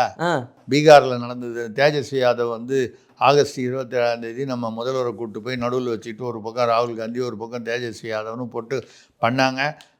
தேஜஸ்வி யாதவ் 75 சீட்லேருந்து 26 சீட்டுக்கு வந்துட்டார். ஆமாம், காங்கிரஸ் 6 சீட்டுக்கு வந்துடுச்சு. அந்த பயம் மம்தாவுக்கு இருக்காதா? கண்டிப்பாக. ஆனால் அவர் கேள்வி கேட்டிருக்கிறது உண்மை, அவர்களை அழைக்கிறார்களாமேன்னு. ஆனால் அழைக்கிறது வந்து மம்தான்னு நீங்கள் தப்பாக நினைக்காதீங்க. அமித்ஷா தான் வந்து மோடி அமித்ஷாவும் தான் வந்து நைஸாக ஏற்பாடு பண்ணி எப்படியாவது ஸ்டாலின் அல்லது உதயநிதி ஸ்டாலினை மேற்கு வங்காளத்துக்கு வந்து பிரச்சாரத்துக்கு அனுப்பிச்சா பாஜக அங்கே வந்து அறுதி பெரும்பான்மை பெறும். அப்படிங்கிறதுக்காக எங்கள் பீகாருக்கு ஸ்டாலின் வந்தார். புட்டுக்குச்சா இண்டி கூட்டணி டோட்டலா. இந்த மம்தா இன்னும் ரொம்ப ஒரே ஆட்டமாக ஆடிக்கிட்டு இருக்கு. மம்தா சொன்னாக்கா அது ஆடிக்கிட்டு இருக்கு. அதை அடக்கணும்னா நம்மளுடைய அந்த கேன்வாசிங் நம்மளுடைய இது திறமை மட்டும் பத்தாது. நமக்கு வந்து ஒரு உறுதுணையாக இருக்க வேண்டியது ஸ்டாலின் அவர்களையோ இவரையோ அமிச்சா, உதயநிதி அமிச்சா சனாதனத்தின் எதிரின்னு வரக்கூடிய, ஏன்னா அங்கெல்லாம் வந்து இந்த பக்தி ஆன்மீக சனாதன உணர்வுகள் அதிகம். வட மாநிலத்தவர்களுக்கு அவர்களுக்கு உள்ளபடியே அவர்கள் உப்பு போட்டு சோறு திங்கிறார்கள். தமிழர்கள் மாதிரி வந்து நம்ம வந்து உப்பு இல்லைனாலும் பரவாயில்ல அப்படின்னு சொல்லி நம்ம வந்து அந்த மாதிரி இல்லை. அவங்க உப்பு போட்டு சோறு திங்கிறாங்க, அவங்களுக்கு ரோஷம் இருக்குது. ஆனாலும் என்ன பண்ணுவாங்க, சனாதனத்தை வந்து டெங்கு மலேரியான்னு சொன்ன இவங்களை கூட்டு வந்தா அப்படின்னு சொல்லி மமதாவை காலி செய்வதற்கு மோடியும் அமித்ஷாவும் ஏதோ ரகசியமாக சதித்திட்டம் போட்டு யார் மூலமாகவோ ஸ்டாலின் உதயநிதியை மேற்கு வங்காளத்துக்கு அனுப்பி வைக்க போகிறார்கள் என்பது தான் எனக்கு கிடைத்த செய்தி. மம்தா அவர்களே பார்த்துக்குங்க. Okay sir. அடுத்ததாக நீலகிரியிலிருந்து சரவணன் கேட்கிறார், பள்ளி முதல் பள்ளிவாசல் வரை பள்ளியிலைக்கும் பெண்கள் பாதுகாப்பு என்கிறாரே பாஜக தலைவர் நயினார் நாகேந்திரன். அது எல்லா இடத்துலையும் அப்படி தான் இருக்குது. அது பள்ளிவாசல் வரைன்னு சொன்னால் அது வந்து என்னென்னா பள்ளி முதல் நம்ம தான் பார்த்துட்டுமே. இங்கே தாம்பரத்தில் வந்து அந்த அரசினர் விடுதியிலேயே காவலாளி வந்து பண்ணது, அந்த மாதிரி பல பள்ளிகளில் வந்து மருத்துவ அவங்களுக்கெல்லாம் டெஸ்ட் பண்ணுறேன்னு சொல்லி ஒரு கிறிஸ்தவ பள்ளியில் வந்து பெண் குழந்தைகளை வந்து பாலியல் வன்முறை செய்ய, இந்த மாதிரி நிறைய நம்ம 1-2 சொல்கிறோம். இந்த மாதிரி நிறைய பள்ளிவாசல் வரைன்னு சொன்னால், ஏன் அந்த பள்ளிவாசல் வரைன்னு சொன்னால் ஏதோ சிறுபான்மையினர்னால் வந்து தமிழ்நாட்டில் வந்து அவங்க வந்து திராவிட அரசு வந்து அவங்களுக்கு பாதுகாப்பாக இருக்கணும், அதெல்லாம் ஒன்றும் இல்லை. நரிக்குடின்னு ஒரு இடத்துல விருதுநகர் மாவட்டத்தில் பார்த்தீங்கன்னா ஒரு தர்கா, இந்த தர்காவில் வந்து அசரத்துன்னா நம்ம கோயிலில் பூசாரின்னு சொல்லுவோம்ல, அர்ச்சகர் பூசாரின்னு அந்த மாதிரின்னு வச்சிங்களேன். தர்காங்கிறது ஒரு சமாதி, ஒரு பெரியவருடைய சமாதி, அதில் ஒரு அர்ச்சகர், அதுக்கு அந்த அரபி வார்த்தை அசரத்து. அப்துல் அஜீஸ் என்பவர் தர்காவுக்கு வந்து ஒரு குழந்தைய கூட்டு வந்து உடம்பு சரியில்லைன்னு அந்த காலத்துலேருந்தே உண்டு. இந்துக்களே கூட போவார்கள், அதை தாயத்தை கட்டிப்பாங்க, அப்புறம் அந்த ஒரு புனித நீர் தெளிக்கிற மாதிரி இந்த நம்பிக்கைகள் உண்டு. கிராமப்புறங்களில் அது உண்டு. அது மதம் தாண்டி போவாங்க. அந்த மாதிரி சென்ற ஒரு இஸ்லாமிய பெண்ணை அந்த அந்த பெண்ணை வந்து பாலியல் வன்முறை செய்திருக்கிறார். அதைத்தான் அவர் சொல்லியிருக்காரு. நாங்கள் வந்து அதெல்லாம் ஒன்றும் இல்லைங்க. இப்போ கூட பார்த்தீங்கன்னா ஏதோ ஒரு நகராட்சியில் வந்து அந்த அம்மா பேர் பரிதா வகாப்னு நம்ம பேர், அந்த மதம் நகராட்சி தலைவர் திமுக. மொத்தம் வந்து 33 பேர் என்னமோ அந்த கவுன்சிலர், 28 பேர் திமுக, 32 33, அதில் 24 பேர் தான் வெளியாள். இந்த அம்மா பேரில் நம்பிக்கையில்லா தீர்மானம், நம்பிக்கையில்லா தீர்மானம் ஓட்டு போட்டது 27 பேர். யார்? இந்த அம்மாவை தவிர திமுகவில் இருந்த மற்ற 27 பேரும் அந்த அம்மா பேரில் நம்பிக்கையில்லா தீர்மானம். பரிதா நவாப்னு நம்ம பேர், அந்த அம்மா பேர். இந்த எதிர்கட்சி 4 பேரும் வரல, ஓட்டு போடல. எது அவங்களுக்கு கட்சிக்குள்ள அடிச்சிருக்காங்க, இவங்களுக்குள்ள நம்ம ஓட்டு போட்டாலும் ஒன்றும் போடலனாலும் ஒன்றுன்னு சொல்லி அவன் போயிட்டான். அப்போ நான் வந்து அந்த அம்மா பேரில் ஊழல் குற்றச்சாட்டெல்லாம் இருந்ததில்லை. திமுகவில் வந்து ஒரு ஆள் பேரில் ஊழல் இருக்குன்னு சொல்லி அவங்க நீக்கிறவா போகிறாங்க. ஒரு கால் ஊழலாக இல்லாமல் நேர்மையாக இருந்தாங்கன்னா நீக்கிடுவாங்க. இல்லை அநேகமாக கீழக்கரை மற்ற கோயம்புத்தூர் மதுரை எல்லா இடத்துலையும் நடந்தது. இந்த கமிஷனை சரியாக பிரித்து கொடுக்கலங்கிற அந்த ஆத்திரத்தில் கோவத்தில் இந்த மாதிரி பிரச்சனைகள் கோவை மதுரை திருநெல்வேலி எல்லா இடத்துலையும் வந்திருக்கு மாநகராட்சி. அது மாதிரி அப்போ இதில் கூட பார்த்தீங்கன்னா சிறுபான்மைன்றதுக்காக வந்து அப்போ திமுக 27 பேர் போடும்போது தலைமையை கூப்பிட்டு என்னதான் இருந்தாலும் அவர்கள் சிறுபான்மையினர், சிறுபான்மையிலேருந்து ஒரு நகராட்சி தலைவர் வருது வந்து ஒரு பெண் வந்து வருவது ஒரு ஒரு போற்றத்தக்க விஷயம். என்னமோ முன்னைய பண்ணியே அட்ஜஸ்ட் பண்ணிட்டு போங்க, அவங்கள கூப்பிட்டு பஞ்சாயத்து பண்ணி என்னையா கமிஷன் தானே பிரச்சனை, சரி இனிமேல் கரெக்டாக வர மாதிரி பார்த்துப்போம், ஏதோ ஒன்று. எந்த விதமான பஞ்சாயத்து பண்ணலையே. அந்த அம்மா வந்து நகராட்சியில் 28 பேரில் அவங்கள தவிர பாக்கி 27 பேர் எதிராக ஓட்டு போட்டாங்களே. ஆக சிறுபான்மையினருக்கு நீங்கள் வந்து திமுக ஏதோ அரசு உதவுது அப்படின்னு சொன்னீங்க, திமுக கட்சி உதவுதுன்னு சொன்னால் அதுவே மோசடி தான். அவர்களுடைய ஓட்டுகளை வாங்கும்போது மட்டும் நடிப்பார்களே தவிர பரிதான வாபுகளை காப்பாற்ற மாட்டார்கள். அந்த அம்மா நல்லவங்களா கெட்டவங்களா நமக்கு தெரியாது. நான் என்ன சொல்கிறேன்னா சிறுபான்மையினருக்கு ஒரு ஆதரவு கொடுக்கணுன்னா அட்லீஸ்ட் அந்த உள்ள பஞ்சாயத்தை சரி பண்ணியிருக்கலாம்ல. அது எந்த விதமான பஞ்சாயத்தாக இருந்தாலும். பள்ளிவாசலில் வந்து ஒரு இது நடக்குது அப்படின்னு சொன்னால், ஒரு கற்பழிப்பு, இதுவே வந்து ஒரு கோயிலில் நடந்திருந்தா எவ்வளோ பெருசாக்கியிருப்பீங்க. எல்லா டிவிலையும் போட்டு காமிச்சு அவர் எந்த ஜாதியோ அந்த ஜாதியை கூட தெரிஞ்சுக்காம வேற ஒரு ஜாதி பேர் சொல்லுவீங்க. சென்னையில் ஒரு 2-3 பள்ளிகள்லாம் நடந்தது, பேர் சொல்ல வேண்டாம். உடனே வந்து ஒரு குறிப்பிட்ட ஜாதியோட பேர் சொன்னீங்க, கடைசியில் பார்த்தா அந்த ஜாதியே இல்லை அவர். அது மட்டும் இல்லாமல் அவர் பேரில் அந்த வழக்குமே வந்து அவர் எந்த ஜாதியை சேர்ந்தவராக இருந்தாலும் அது நிரூபணமும் ஆகவில்லை. அதாவது இந்த ஜாதியை வைத்து ஒரு ஜாதி தீயை தூண்ட வேண்டும், வெறுப்பை தூண்ட வேண்டும் என்பதுதான் திராவிடத்துடைய அடிப்படை. அது சிறுபான்மையினருக்கு ஏதோ பெரிய ஆதரவாக இருக்கிறார்கள் என்பது பம்மாத்து இல்லை என்பது நயினா நாகேந்திரன் சொல்வதன் மூலமாகவும் அந்த நிகழ்வுகளின் மூலமாகவும் தெரிகிறது. அடுத்ததாக திருச்சியிலிருந்து ஹரி கேட்கிறார், நான் போலி ஆசிரியர் அல்ல என்று அடுத்த மாதத்திற்குள் நிரூபிக்க சொல்லி பள்ளி கல்வித்துறை உத்தரவிட்டுள்ளதாமே. ஏன் போலியாக வந்து இப்போ கூட வந்து அண்ணா பல்கலைக்கழகத்தில் 224 கல்லூரிகளில் வந்து 350 பேரும் நம்ம போலி ஆசிரியர்கள்னு சொன்னாங்க. சில ஆசிரியர்கள் வந்து 10 கல்லூரிகளில் வந்து அட்டண்டன்ஸ் போட்டு சம்பளம் வாங்கிட்டு இருக்கான். எவ்வளோ ஜாலியாக இருக்கும் பாருங்க. வேலை பார்க்குறது ஒரு இடத்துல, கையெழுத்து போகிறது இவன் பேர் அங்கே இருக்கிறதுல இன்னும் 8 இடத்துல, 4 இடத்துல, 5 இடத்துல, எல்லா இடத்துலையும் சம்பளம் வருது, கணக்கு எழுதுறாங்க.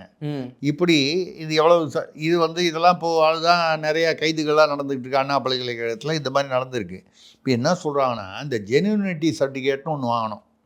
அது வாங்குறதுக்கு அவங்க என்ன சொல்கிறாங்க, நான் போலியானவன் இல்லை என்று நிரூபணம் செய்ய வேண்டியது அந்தந்த ஆசிரியரோட பொறுப்பு. அவன் சர்டிஃபிகேட் எடுத்துக்க, வேலைக்கு சேர்ந்தவொடனே வந்து சட்டம் என்ன சொல்லுது, விதிமுறை என்ன சொல்லுது, அவன் வேலைக்கு சேர்ந்தவொடனே அவனுடைய சர்டிஃபிகேட்லாம் வாங்கி, இந்த சர்டிஃபிகேட்டு சென்னை பல்கலைக்கழகம், அண்ணா பல்கலைக்கழகம், அங்கே தான் அவன் பாஸ் பண்ணி வந்திருக்கான். அங்கே அனுப்பிச்சு அந்த தேர்வு அந்த ஆணையர் இருப்பார், அவருக்கு கண்ட்ரோலர் ஆஃப் எக்ஸாமினேஷன்ஸ், அவருக்கு அனுப்பிச்சு இந்த டேட்டில் இந்த சீரியல் நம்பரில் இவன் இந்த சர்டிஃபிகேட்டு இது ஜெனுவினா நீங்கள் கொடுத்தது தானே, பாஸ் கல்வி தகுதி உண்மையா முடிஞ்சு. இது எப்போ வேலைக்கு சேர்ந்து 6 மாதத்தில் நீங்கள் எப்போ அவன் கிட்டத்தட்ட 10 வருஷம் 20 வருஷம் சர்வீஸ் போட்டாச்சு. இது வரைக்கும் அப்பா யார் ஆட்சிக்கு வந்தாங்க, எந்த ஆட்சி இருந்தது, அதெல்லாம் தாண்டி இத்தனை வருஷம் பொறுத்து நான் போலி இல்லை என்பதை நிரூபிக்க வேண்டியது. ஏன் அவன் போலின்னு சொன்னால் நீ தான் நிரூபிக்கணும். அவன் சர்டிஃபிகேட் கொடுத்துருக்கான்ல, அது உண்மையா இல்லையான்னு யார் கண்டுபிடிக்கணும்? அரசுடைய வேலை. எங்கே அனுப்பிச்சு கண்டுபிடிக்கணுமோ அதை கண்டுபிடிக்கணும். நான் போலி இல்லை. போறீங்க போலீஸில் குற்றவாளின்னா ப்ராசிக்யூஷன் தான், இவன் வந்து போலீஸ் தான் சொல்லணும் இவன் என்னென்ன குற்றம் செய்தான், அதுக்கு இது ஆதாரம், இது ஆவணம், இது சாட்சி. அவனை வந்து நான் குற்றவாளி இல்லை என்று நீ நிரூபி, நான் நல்லவன் என்று நீ நிரூபினா எப்படி நிரூபிப்பான்? நான் அவன் இல்லை. இந்த ஏதோ ஒரு படம் வந்துச்சு, ஜெமினி நேச படம், நான் அவன் இல்லைன்னு. அந்த மாதிரி நான் குற்றவாளி இல்லை என்று நிரூபிக்க முடியும். ஏன்னா அரசுக்கு வந்து பாவம் வேலை, உங்களோட ஸ்டாலின், நலம் காக்கும் ஸ்டாலின், இப்படியெல்லாம் போக வேண்டியது. நடுவில் இருந்து சார் வேறு வந்துருச்சு குழப்பத்துக்கு, இங்கே அனுப்புறதா அங்கே அனுப்புறதா தெரியல. இந்த மாதிரி பிரச்சனைகள் இருக்கும் பொழுது நீ குற்றவாளி இல்லை என்றால் நீ தான் நிரூபிக்க வேண்டும்.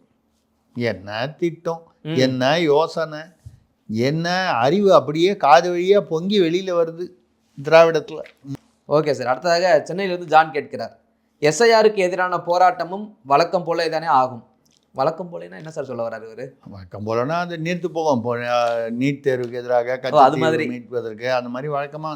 அப்புறம் அந்த வரையறை 2035 நம்ம பண்ண போகிற வரையறைக்கு இங்கே போராட்டம் நடத்துறது, இது மாதிரி வந்து இந்திய எதிர்ப்பு போராட்டம். எவனோ 2 பேர் வந்து கொளுத்தி விட்டுட்டு அப்புறம் வந்து தீ குளிச்சுட்டான்னு சொல்லிட்டு இவங்க போயிடுவாங்க, இந்திய எதிர்ப்பு. ஆனால் இவங்க பள்ளிக்கூடத்தில் இந்தி கற்று கொடுப்பாங்க. இது வழக்கமான அது அந்த மாதிரி எஸ்ஐஆர் இது வந்து போராட்டமும் இப்படி தானே. ஆமாம், எஸ்ஐஆர் வந்து தேர்தல் ஆணையம் போட்டது, நடத்தி தான் ஆகணும். இதில் உங்களுக்கு வந்து அந்த சிரமம் இருக்குது, இந்த சிரமம் இருக்குன்னா அதை எடுத்துகிட்டு போய் தேர்தல் ஆணையத்தில் வந்து எங்களுக்கு இந்த பிரச்சனைகள் இருக்கிறது என்று சொல்லலாமே தவிர, இந்த அம்மா அர்ச்சனா பட்நாயக் ஐஏஎஸ் அவர்கள் தான் ஸ்டேட் எலெக்ஷன் கமிஷனர், அவங்க சொல்லிட்டாங்க நீட்டிப்புலாம் கிடையாது, அந்த ஃபார்ம் எல்லாம் கொடுத்தாகணும். நாங்கள் கிட்டத்தட்ட 98% ஃபார்ம் கொடுத்துட்டோம், 50% தான் திரும்பி வந்திருக்கு தான் பேசியிருக்காங்க. அப்போ அந்த ஃபார்மை கொடுத்து தான் ஆகணும். என்ன இரும்புலியூரில் வந்து ஒரே இடத்துல ஒரு சர்ச்சு, பெந்தகோஸ்து சர்ச்சுடைய அட்ரஸில் 697 வாக்குகள் இருக்குது, 510 வாக்குகள் இருக்குங்கிறாங்க. ரோஜா தோட்டத்தில் 2 வீட்டில் 350 வாக்குகள் இருக்குங்கிறாங்க. அங்கெல்லாம் போய் பார்த்தா 30 பேர் 40 பேர் 50 பேர் கூட இல்லை. அந்த அட்ரஸில் இருக்கக்கூடிய அந்த அட்ரஸை வச்சு. அப்போது அந்த பெந்தகோஸ்தே சர்ச்சுக்கு வரவன் போகிறவங்களாம் எங்கேயோ வெளியிலேருந்து வரான் பாருங்க, வேறு தொகுதியிலேருந்து வரான் பாருங்க, அவன் பேரெலாம் அதில் சேர்த்துருக்காங்க. சரி ரைட்டு, அவனோட தொகுதியில் பார்த்தா அங்கேயும் இருக்குது. இப்போ அது நீக்கணுமா வேண்டாமா? அவன் வீட்டில் இருக்கிற அட்ரஸ் எங்கேயோ அங்கே தான் அவனுக்கு இருக்கணும். சர்ச்சுக்கு போகிறான், நீங்கள் வடபழனி கோயிலுக்கு போகிறீங்க, உடனே வடபழனி தொகுதியில் உங்களை சேர்த்துடலாமா? நாளைக்கு கபாலீஸ்வரர் கோயிலுக்கு போவீங்க, கபாலீஸ்வரர் கோயிலில் மயிலாப்பூரில் உங்கள் இதை சேர்த்துடலாமா? நான் ஒரு மாதத்துக்கு ஒரு நாளைக்கு ஒரு கோயிலுக்கு போவேங்க, மாதத்துக்கு 30 கோயிலுக்கு போவேன், 30 தொகுதியில் என் பேரை சேர்த்துடலாமா? இது என்ன அப்படின்னா என்ன அர்த்தம்? இந்த சார் வந்ததுனால போலி வாக்காளர்களை நீக்குவதால் திமுகவிற்கு ஒரு அலர்ஜி ஏற்படுகிறது. பதுக்கு லபோதபன் கத்துறதா? பதுக்கு லபோதபன் கத்துறது. இதெல்லாம் நீக்கிட்டா, இந்த போலி வாக்காளர்களை நீக்கிட்டா, முதல்வருடைய தொகுதியிலேயே 30,000 வாக்குகள் வந்து போலி வாக்குகள்னு சொல்லிட்டு மத்திய நிதியமைச்சர் நிர்மலா சீதாராமன் அவர்கள் வந்து வார்டுலேருந்து இந்த வார்டில் இந்த வீட்டில் இந்த சொல்லி அவங்க வந்து ப்ரெஸ் கான்ஃபரன்ஸில் சொன்னாங்க. இது வரைக்கும் யாராவது ஒருத்தர் முதல்வர் வேண்டாம், முதல்வருடைய சார்பிலாவது ஏதாவது ஒரு அலக்கையாவது வந்து வாயை திறந்து இல்லை ஆமாம் இது தப்பு தவறு அவர்கள் சொன்னது வந்து தவறான தகவல் இதாக வந்துச்சா?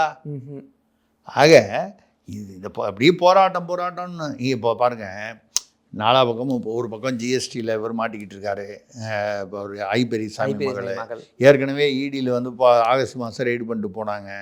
மனோ தங்கராஜ் அவர் தங்கச்சி பேரில் அரசு நிலத்தை போலி ஆவணம் மூலம் வாங்கினார்னு உயர்நீதிமன்றம் கொண்டுடுச்சு.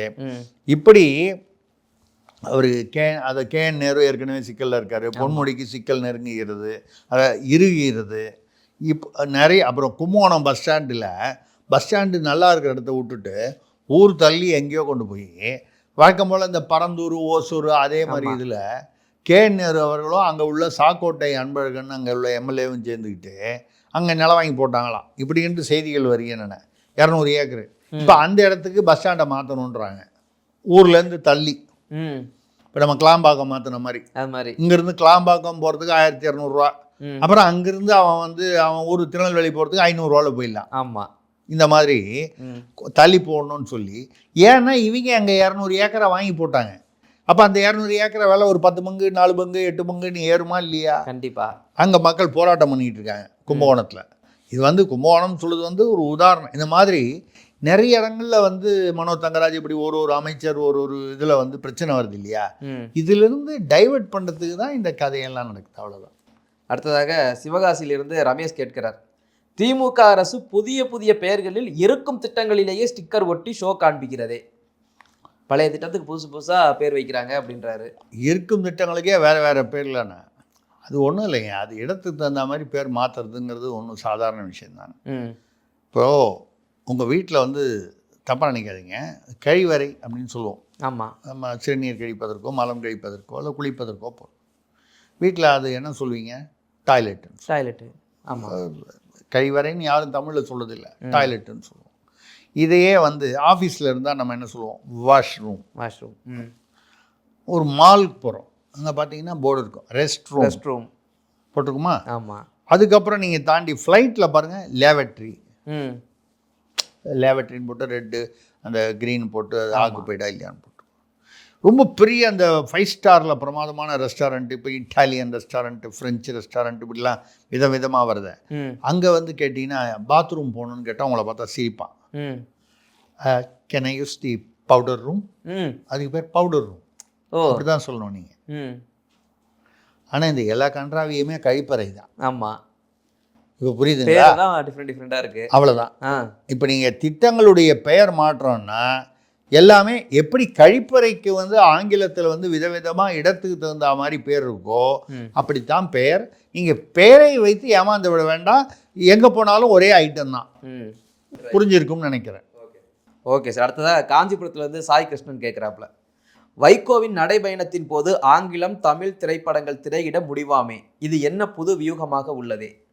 எவ்வளோ பேர் பின்னால் போகிறான்னு தெரியல, நடைப்பயணம் எதுக்குன்னு தெரியல. போதைப் பொருளுக்கு எதிராக நடைப்பயணம் அப்படின்னா அது முதல்வர்கிட்ட கூப்பிட்டு ஒரு ஃபோனில் கூப்பிட்டு ஐயா போதைப் பொருளுக்கு எதிராக நடவடிக்கை எடுங்கன்னு சொன்னாலே முடிஞ்சு போச்சு. இதுக்கு நடைப்பயணம் எதுக்கு? மக்கள்லாம் வந்து வைகோ நடைப்பயணம் வந்ததுனால போதைப் பொருளை வந்து விட்டுற போகிறானா? குடிக்கிறவன்லாம் வந்து வைகோ வந்து நடைப்பயணம் போயிட்டார், அதனால் நான் குடிக்க போகிறது இல்லைன்னு சொல்லுவாங்க. இது என்ன ஒரு ஃபிலிம் ஷோ நடத்துகிறார் இவர். சரி, இது இவருடைய நடைப்பயணமே ஃபிலிம் ஷோனா அதில் வந்து இரவில் வந்து 11 சில திரைப்படங்கள், ஆங்கில தமிழ் திரைப்படங்கள் போடுவோம். அவர் தான் அறிக்கை கொடுத்துருக்காரு. ஆமாம், இந்த கூட வரவங்களுக்கு. நான் நினைக்கிறேன் அதில் ஒரு டாக்குமெண்ட்ரி படமும் இருக்குன்னு நினைக்கிறேன். யாரை பற்றி? இல்லை, நான் யாரை பற்றிலாம் சொல்கிறேன், தலைப்பு எனக்கு தெரியுது, எனக்கு வெளி கசிஞ்சு வந்தது எனக்கு. கல்லறையை வென்ற சில்லறை. ரைட்டு. கல்லறையை புரிஞ்சுது சார். என்னுடைய கல்லறையில் கூட திமுகவுடன் கூட்டணி சேர மாட்டேன். கல்லறையை வென்ற சில்லறை அப்படின்னு ஒரு படம் வந்து 11 படத்தில் அது ஒரு முக்கியமான படம் அப்படின்னு சொல்லி எனக்கு ஒரு தகவல் கசிஞ்சுது. வாழ்க வளர்க அவர்களுடைய நடைப்பயணம். நல்லது, 90 வயசில் வாக்கிங் போகிறது உடம்புக்கு நல்லது, நல்லபடியாக செய்யுங்க. ரைட், நல்லது, அவருக்கு நல்லது, அவருக்கு நல்லது. அடுத்ததாக கொடைக்கானல்லேருந்து அசோக் கேட்கிறார், கவர்னருக்கு காலக்கெடு நிர்ணயிக்கும் வரை சட்ட போராட்டம் தொடரும், ஓய மாட்டோம் என்று சூளுரைக்கிறாரே முதல்வர். இது தாங்க உச்ச நீதிமன்றம் முடிவு பண்ணிடுச்சு. இதே மாதிரி தான் நீட் தேர்வில் வந்து நீட் தேர்வு முடிஞ்சு போச்சு, ஆனால் சட்டமன்றத்தில் தீர்மானம் போட்டாங்க. தீர்மானம் போட்டது வந்து எந்தவித பிரயோஜனமும் இல்லை. ஏன்னா அது உச்ச நீதிமன்ற தீர்ப்பை சட்டமன்ற தீர்மானம் மாற்ற முடியாது நமது சட்ட அமைப்பில். அதே மாதிரி கச்சத்தீவை மீட்போம், இது எல்லாமே இந்த மாதிரி விஷயம்லாம். ஆனால் இன்னும் சட்டசபையில் ஒரு தீர்மானம், இந்த தீர்மானம் போட்டு நீங்கள் தான் அங்கே வச்சுக்கணும், வேறு எந்த பயனும் இல்லை. சட்ட ரீதியாக அதற்கு வந்து எந்த மரியாதையோ மதிப்போ இதுவோ கிடையாது. இப்போ வந்து என்ன சொல்லிட்டாங்க, ஆளுநருக்கோ குடியரசுத் தலைவருக்கோ காலக்கெடு நிர்ணயிப்பதற்கு உச்ச நீதிமன்றத்துக்கு அதிகாரம் இல்லை, அவர்களுடைய அதிகாரத்தை எடுத்துக்கொள்ள முடியாதுன்னு சொல்லிட்டாங்க.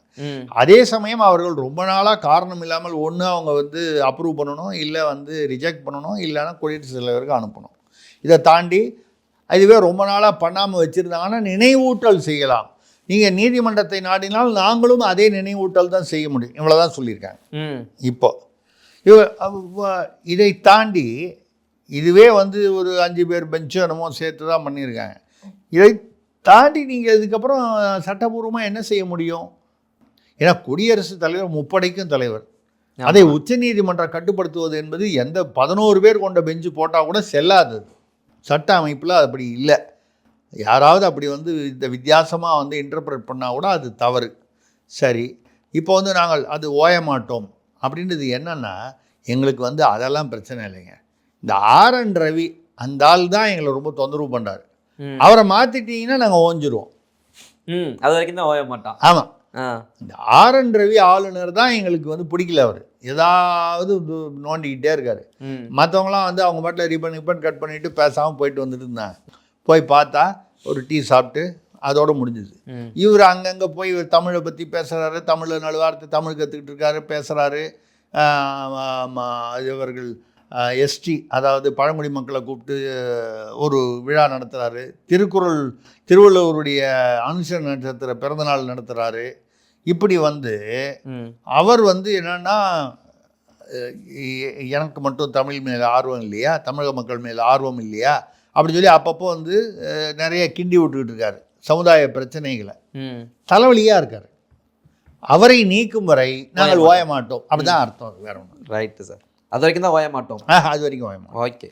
அடுத்ததாக மதுரையிலிருந்து செல்வம் கேட்கிறார், விமான நிலையம் துறைமுகங்களில் கடத்தல் புள்ளிகளை பிடிக்க தமிழக காவல்துறை உதவுவதில்லை என்று சுங்கத்துறை அதிகாரிகள் புகார் கூறுகிறார்களாமே. முதல்ல வந்து இந்த விமானத்தில் வர்றது, இந்த ஆசன வாயிலில் தங்கம் கடத்துறது, இதெல்லாம் வந்து அந்த பெயர்கள்லாம் பார்த்திங்கன்னா ஒரே மாதிரி இருக்கும். நம்ம அனாவசியமாக எந்த மத ரீதியான ஒரு பிரச்சனைக்குள்ளே நம்ம வந்து போகலை. இருந்தாலும் பார்த்திங்கன்னா அதிகமாக அவங்க தான் இருப்பாங்க. இந்த ஹவாலாவில் இந்த மாதிரி தங்கம் கடத்தலாம் இருப்பாங்க. நாங்கள் வந்து அவர்களை வந்து பிடிப்பதற்கு சுங்கத்துறை வந்து ஏன்னா சம்டைம்ஸ் வந்து ஒரு ஆள் உள்ளே இருப்பான், 4 பேர் வெளியில் இருப்பான், அவனுடைய கூட்டாளி. அவனை பிடிக்கணுன்னா சுங்கத்துறை வெளியில் போய் துரத்தின்னு போய் பிடிக்க முடியாது, போலீஸ்காரனை வச்சு தான் பிடிக்கணும். அவங்கள பிடிக்கணுன்னா நாங்கள் அப்புறம் சிறுபான்மையினருக்கு எதிரானவர்கள்னு சொல்லிட மாட்டிங்களா, இது ஒரு பிரச்சனை. 2வது, ஐயா இந்த கடத்தல் பண்ணுறவங்கள நிறைய ஆள் எங்கள் ஆளுங்க இருக்காங்க ஐயா. நீங்கள் கடத்தின்னு வரவனை மட்டும்தான் பார்க்குறீங்க, அதை வாங்கிட்டு போய் வெளியில் விற்று அதை வந்து டிஸ்ட்ரிபியூட் பண்ணி அந்த வேலையில் வந்து எங்கள் ஆட்கள் இருக்காங்க. ஞானசேகரன்கள் மாதிரி எங்கள் ஆட்கள் இருப்பாங்க. எங்களை பிடிக்கிறதுக்கு எங்கள் போலீஸையே யூஸ் பண்ணுறதா? ம் நீங்கள் உதவி கேட்பீங்க, நாங்கள் எங்கள் ஆட்டில் காட்டி கொடுக்கணுமா? இன்னையா போங்குது இந்த சுங்கத்துறை. அது அது சுங்கத்துறை காதில் வேறு மாதிரி வருது. அது வந்து சுங்கத்துறை ஒன்றுமே புரியாமல் இருக்கே. ஏதோ எங்களை நாங்களே வந்து எங்கள் விரலை எடுத்தே எங்கள் கண்ணை குத்துவதற்கு சுங்கத்துறை இப்படி ஒரு சதித்திட்டம் தீட்டுகிறது. சதித்திட்டம் சுங்கத்துறை. ஆமாம், பின்ன எங்கள் ஆட்டில் நாங்களே காட்டி கொடுக்க முடியுமா? அவங்கள போய் நீங்களே பிடிச்சிட்டு வான்னா என்ன அர்த்தம்? சுங்கத்துறை பாவம், அவர்கள் அறியாமல் செய்த பிழை இது, தெரியாமல் பேசிவிட்டார்கள், மன்னித்து விடுவோம். ரைட். அடுத்ததாக சேலத்திலிருந்து சீனிவாசன் கேட்கிறார், ஐயா பாட்டாளி மக்கள் கட்சி என்று ராமதாஸ் ஐயா புது கட்சி தொடங்குகிறாராமே. கட்சிக்கு முன்னாடி ஐயா முடியல. தமிழ்நாட்டில் வந்து எல்லாரும் கட்சி ஆரம்பிச்சிடுறாங்க. இப்போ அவர் ஒருத்தர் வந்து திராவிட வெற்றி கழகம்னு ஆரம்பிச்சார், மல்லை சத்யா. அது உடனே ஒருத்தன் கேஸ் போட்டான். நாங்கள் ஏற்கனவே ஒரு வருஷமாக இந்த மாதிரி பேரில் வந்து ஒரு உழைப்பாளர் பேரவைன்னு இருந்துச்சு, அதை நாங்கள் மாற்றி நாங்கள் வந்து பண்ணியிருக்கோம் அப்படின்னு சொல்லி. இதில் பெரிய தமாஷை என்னென்னா, அது போட்டால் யாரோ ஏபி சரவணன் என்னமோ பேர், கேபி சரவணன். அவர் யாருன்னா ஒரு காலத்தில் ஒரு மதிமுகவில் இருந்தவர் தானா. சரியா? இப்போ என்ன சொல்கிறாங்கன்னா, திராவிட வெற்றி கழகம் தானே போட்டோம், ஒரு சேர்த்துருவோம், திராவிடர் வெற்றி கழகம் அப்படின்னு மாற்றிடுவோம் நாங்கள், திராவிடர் வெற்றி கழகம். ஏன்னா விஜய் ஆரம்பித்த போது தமிழக வெற்றி கழகம் இல்லாமல் இருந்தது. அப்புறம் வந்து இதே மாதிரி யாரோ வச்சுருக்காங்க அப்படின்னு இதே பிரச்சனை வந்தது. உடனே ஒரு இக்கு போட்டாங்க, உடனே மாறி போச்சு. இது வேறு அது வேறு, இக்கு வந்துடுச்சு. அப்போ நம்ம இந்த தமிழ்நாட்டினுடைய அரசியல் எல்லாமே மக்களுக்கு இக்கு வைப்பதும் வைப்பதும் தான் வந்து தமிழ்நாட்டில் நடக்குதே தவிர, ஏன்னா இவன் வந்து கட்சி அது இவர் ஐயா தெரியல, அவர் தனி கட்சி 90 வயசில் 91 வயசில் ஆரம்பித்து இனிமேல் என்ன பண்ண போகிறாருன்னு நமக்கு தெரியல. ஆனால் வந்து ஐயா பாட்டாளி மக்கள் கட்சின்னு இதுக்கப்புறம் ஒரு கட்சி ஆரம்பித்து வயசுக்கு வந்து, அதாவது அரசியலில் அது வயசுக்கு வந்துன்னா அந்த ஒரு நிலைக்கு வந்து தேர்தலை சந்திக்கக்கூடிய நிலைக்கு வந்து அது நடக்கிற காரியமா?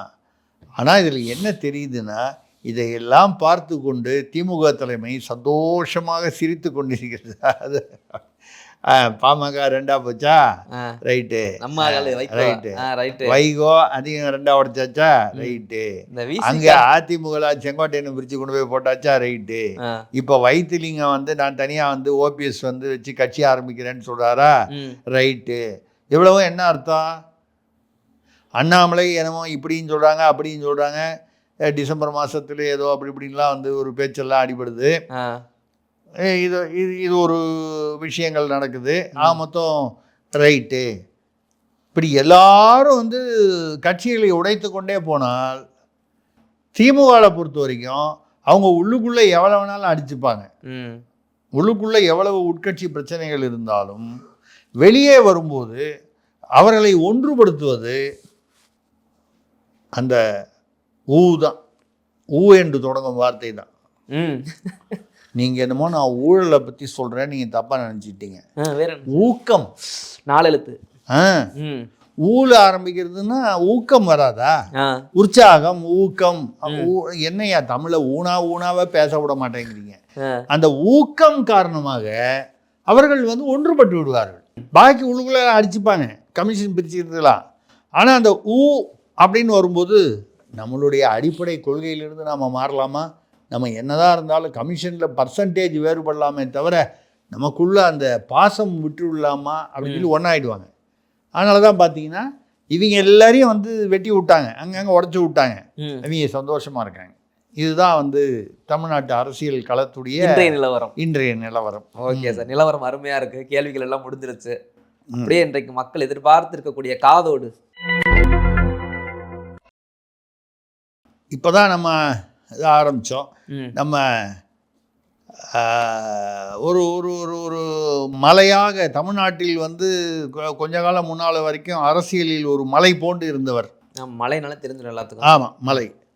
அவர் வந்து சமீபத்தில் வந்து இதுக்கு பிரதமர் கோவை வந்தபோது விமான நிலையத்துக்கு அருகிலேயே சென்று அவரை வந்து வரவேற்றார். தமிழ்நாட்டு முதல்வர் போல, துணை முதல்வர் போல புரோட்டோகால் பிரகாரம் அவர் வெள்ளக்கோயில் சாமிநாதன் அமைச்சர் அவர்களை அமைச்சாங்க. அவர் அந்த கோவை பகுதியை சேர்ந்தவர். இன்ஃபேக்ட் அவருக்கு முன்னால் மழை நின்றுட்டு இருந்தார். யாரை? பிரதமரை ரிசீவ் பண்ணுற இடத்துல. நார்மலாக பிரதமரை வந்து ரிசீவ் பண்ணுறது வந்து அந்த பிரைம் மினிஸ்டருடைய செக்யூரிட்டி அவங்க கிளியரன்ஸ் இல்லாமல் அங்கே போக முடியாது. ஆமாம், யாராக இருந்தாலும் யார் வந்து எந்த இடத்துல நின்று ரிசீவ் பண்ண, ஏன்னா அவருடைய பாதுகாப்பு தொடர்பான விஷயம் அது. அங்கே அவர் வந்தார். அதே சமயத்தில் கவனிக்க வேண்டியது என்னென்னா, அவருக்கு பதிலாக அந்த பதவியில் வந்தவர், அவர் வகித்த பதவியில் வந்தவர், அவரை வந்து என்ன பண்ணிட்டாங்க, இந்த நிகழ்வு நடக்கிற மண்டபத்தில் அங்கேயே இருங்கன்ட்டாங்க. விமான நிலையம் வர வேண்டாம்னு சொல்லப்பட்டது. இவங்க 2 பேரும் ஒரே இடத்துக்கு வந்தால் சங்கடம், இவருக்கும் அவருக்கும் செட் ஆகாது, சங்கடம். இது ஒரு ஒரு ஒரு அப்புறம் இவரை முன்னால் நிற்க வச்சார், அவரை பார்த்து முதல்ல சிரித்தார், இவரை பார்த்து முதல்ல சிரிக்கலை, இந்த பிரச்சனையெல்லாம் வரும். ஐயா நீ அந்த மண்டபத்தில் இரு, நீ விமான நிலையத்தில் வந்துட்டு இப்படியே போயிடுங்க, அங்கே வர வேண்டியது இல்லை. இது சொன்னது, இது ஒரு நிகழ்வு. இந்த நிகழ்வுக்கு பின்னால் என்ன சொல்கிறாங்கன்னா, அவர் வந்து அங்கே சமாதானம் பேசி தனியாக அவர் கட்சி தொடங்க போடுகிறார், நம்ம எழுதணும், நம்மளை எல்லாரும் வந்து நிறைய பேர் வந்து ஆகா அவர் வந்து இறுதி மூச்சு வரைக்கும்னார். நம்ம வந்து என்ன சொல்கிறோம்னா, அவருக்கு தமிழகத்தில் ஒரு ஈர்ப்பு இருக்கிறது, தமிழக மக்களிடம் அவருக்கு ஒரு வளர்ச்சி நிச்சயமாக தெரிகிறது. அது பாஜகவிற்கு உள்ளேவா வெளியேயா என்பதை அவரும் பாஜகவும் தான் முடிவு செய்ய வேண்டும். இவ்வளோதான் நம்ம சொன்னது. ஆமாம், அவர் வளரக்கூடாதுன்னு நம்ம சொல்லலை, தனி கட்சி போகக்கூடாதுன்னு நம்ம சொல்லலை, இல்லை போகணும்னு நம்ம சொல்லலை. நம்ம சொன்னால் அவர் கேட்கவும் போகிறதில்லை எந்த விதமாகவும். இப்போ நமக்கு கிடைத்த தகவலின் பிரகாரம் முன்னால் இருந்த கசப்புகளை அவர் சரி செய்து விட்டார் டெல்லியில். அவருக்கு வந்து சுமார் டிசம்பர் 15 வரை நீங்கள் பொறுமையாக இருங்கள். ஞாபகம் இருக்கா? ரஜினிகாந்த் கட்சி ஆரம்பிக்க சொன்னது யார்? பிஜேபி தான். அப்போ அந்த அர்ஜுன் மூர்த்தி, அப்புறம் வந்து இவர் தமிழறிவி மணியன்லாம் வந்து அதில் ஒரு நிர்வாகியாக வர்றதுக்கு பண்ணார். அண்ணன் ரஜினி அவர்களோட சூப்பர் ஸ்டார் அவர்கள் திடீர்னு ஒரு பல்ட்டி அடித்து விட்டார் வரலன்ட்டு. அப்போ அவங்க 2 பேரும் அவங்கவுங்க வியாபாரத்துக்கு இலக்கியத்துக்கு போயிட்டாங்க. இவர் மட்டும் ஐபிஎஸ்க்கு திரும்பி போக முடியாது, இங்கே மாநில தலைவராக போட்டாங்க. அதே சிஸ்டத்தில் தான் நம்ம ஏற்கனவே பேசணும். அது இப்போ வந்து அது வந்து அதை வந்து நம்பர் 1 ஒத்துக்கிட்டார், நம்பர் 2 ஒத்துக்காமல் கொஞ்சம் தகராறு பண்ணியிருந்தார் டெல்லியில். 2க்கு அது அவ்வளவாக இஷ்டம் இல்லை. இப்போ 2வையும் ஓரளவுக்கு கன்வின்ஸ் பண்ணிட்டாங்க. அதனால் டிசம்பர் 15க்கு மேல் நீங்கள் உங்களுடைய அறிவிப்புகளை வச்சுங்க. நீங்கள் தனியாக போய் ஒரு ஒரு கட்சியை ஆரம்பிக்கிறத பற்றி ஒன்றும் இல்லை. நாங்கள் வந்து உங்களை வந்து வரவேற்கவும் மாட்டோம், விமர்சிக்கவும் மாட்டோம். அவர் என்ன சொல்லிட்டாரு, எங்களுக்கு தலைவர் வந்து வாஜ்பாய், அத்வானி, மோடி, அமித்ஷா இவர்கள் தான். விஜய் வந்து பெரியார், அம்பேத்கர், அஞ்சலி அம்மாள், அண்ணாதுரை, எம்ஜிஆர்னு படம்லாம் போட்டு ஃபிலிம் காமிக்கலாம். அவர் அதே வகையில் வந்தவர். அவங்கள வந்து பாராட்டி இல்லை வந்து அவர்கள் தான் எங்களுடைய முன்மாதிரிகள், கொள்கை வழிகாட்டிகள்னு சொல்றதுல என்ன தப்பு இருக்கு? இங்கே சூழ்நிலை சரியில்லை, அதனால தனி கட்சி. ஒரு பக்கம் திராவிடம்னு சொல்கிறாங்க, ஒரு பக்கம் அது பாஜக இந்தி கட்சின்னு சொல்கிறாங்க. 2க்கும் இடையாக ஒரு தமிழ் அப்படின்னு சொல்லி அநேகமாக வந்து கட்சி கூட வந்து தமிழ் தேசிய மக்கள் கட்சிங்கிற மாதிரி ஏதோ ஒரு பேர் இப்படின்னு காதில் விழுது. தமிழ் தேசிய மக்கள் கட்சி இல்லை தமிழ் மக்கள் தேசிய கட்சி. ஏன்னா தமிழ் தேசியன்னு வந்தால் தமிழ் தேசியன்னா வேற எங்கேயே அடிக்கும், வேற ஒரு இடத்துல போய் அடிச்சிடும். அதனால் தமிழ் மக்கள் தேசிய கட்சி டிஎம்டிகேன்ற மாதிரி ஒரு பெயர் வந்து அது வழக்கமாக என்ன பண்ணுவாங்கன்னா வேற ஒருத்தர் பேரில் பதிவு பண்ணிவிடுவாங்க. ஒரு 7 பேர் சேர்ந்தா பதிவு பண்ணலாம், யார் பேர்லேயே சேர்ந்து. இப்போ நம்ம நண்பர் அரவிந்த் இருக்காருன்னா அரவிந்த் பேரில் பதிவு பண்ணுவோம். அப்புறம் என்றைக்கு வேணுமோ அரவிந்த்கிட்ட வந்து ஏற்கனவே தேதியிடாமல் ஒரு ராஜினாமா கடிதம் வாங்கி வச்சுருப்பாங்க. அதெல்லாம் வாங்கிட்டு இன்னாரை வந்து மலையை நாங்கள் தலைவராக போடுகிறோம்னு போட்டால் அதை கொண்டு அது தேர்தல் ஆணையத்தில் கொண்டு போய் கொடுத்துட்டா அக்னாலஜ்மெண்ட்டோட வேலை முடிஞ்சுது. இந்த அளவுக்கு வேலைகள் ஏறத்தாழ முடிந்து விட்டன. டிசம்பர் 15க்கு பிறகு இந்த கிறிஸ்மஸை ஒட்டி நீங்கள் அறிவிப்பை எதிர்பார்க்கலாம். இது பாஜகவை எதிர்க்கும் கட்சியாக இருக்காது. அதே சமயத்தில் திராவிடத்தை எதிர்க்கும் கட்சியாக. இப்போ திராவிடத்தை எதிர்க்கும் போது என்ன அவருக்கு சௌகரியம், திமுகவே எதிர்க்கலாம், அதிமுகன்னு சொல்ல முடியாது, எடப்பாடியே எதிர்க்கலாம். நமக்கு அதிமுக பிரச்சனை இல்லை, எடப்பாடி தானே பிரச்சனை. அப்படி வந்து தேவைப்படும் போது அப்படி தொட்டுக்கொள்ளலாம் எதிர்ப்பில். இதை மாதிரி வரும்பொழுது அவருக்கென்று ஒரு ஈர்ப்பு இருக்கிறது, ஒரு மக்கள் ஒரு ஒரு கூட்டம் இருக்கிறது. ஒவ்வொருத்தருக்கும் இப்போ விஜய்க்கு ஒரு கூட்டம் இருக்கிறதுன்னா அதே மாதிரி அவருக்கும் ஒரு கூட்டம் இருக்குது. அந்த கூட்டத்தை ஏன் வந்து டெல்லி பயன்படுத்தி கொள்ளக்கூடாது? ரஜினிகாந்தை வைத்து பயன்படுத்தி கொள்ளலாம் என்றதுக்கு ரஜினிக்கு பதிலாக இப்போ வேற ஒருத்தர், அவ்வளோதானே. நல்லா வந்துட்டார்னு வைங்க, பிரமாதமா 2029 பயன்படுவாரா? கண்டிப்பாக. சப்போஸ் எதிர்பார்த்த அளவுக்கு வரல, அப்போ 2031 பார்ப்போம், அப்புறம் பார்ப்போம். நமக்கு ஒன்றும் நஷ்டம் இல்லையே. அவர் வளர்ந்தா அவருக்கு நல்லது, நம்மளும் பயன்படுத்திக்கலாம். எதிர்பார்த்த அளவுக்கு வளரலன்னா நமக்கு பிரச்சனை இல்லை. இதுதான் வந்து டெல்லி எடுத்த முடிவு, சமீபத்த முடிவு. அந்த முடிவுடைய ஒரு ஒரு பிரதிபலிப்பு தான் விமான நிலையத்தில் வந்து நைனா நீ அங்கேயே இருன்னு சொல்லிட்டாங்க. மலையை இங்கே கூப்பிட்டாங்க, நைனாவா அங்கே வச்சுட்டாங்க. ரெண்டு பேரையும் சேர்த்து வச்சு ஒரு குழப்பம் வர வேண்டான்னு. இதுதான் இன்றைய காதோடு. ஓகே சார், இன்றைய நாள் காதோடு மருமை மக்களின் கேள்விகளுக்கான பதிலும் மருமை அடுத்த ஒரு நேர்காணல் சந்திப்போம் சார். நன்றி. நன்றி, வணக்கம்.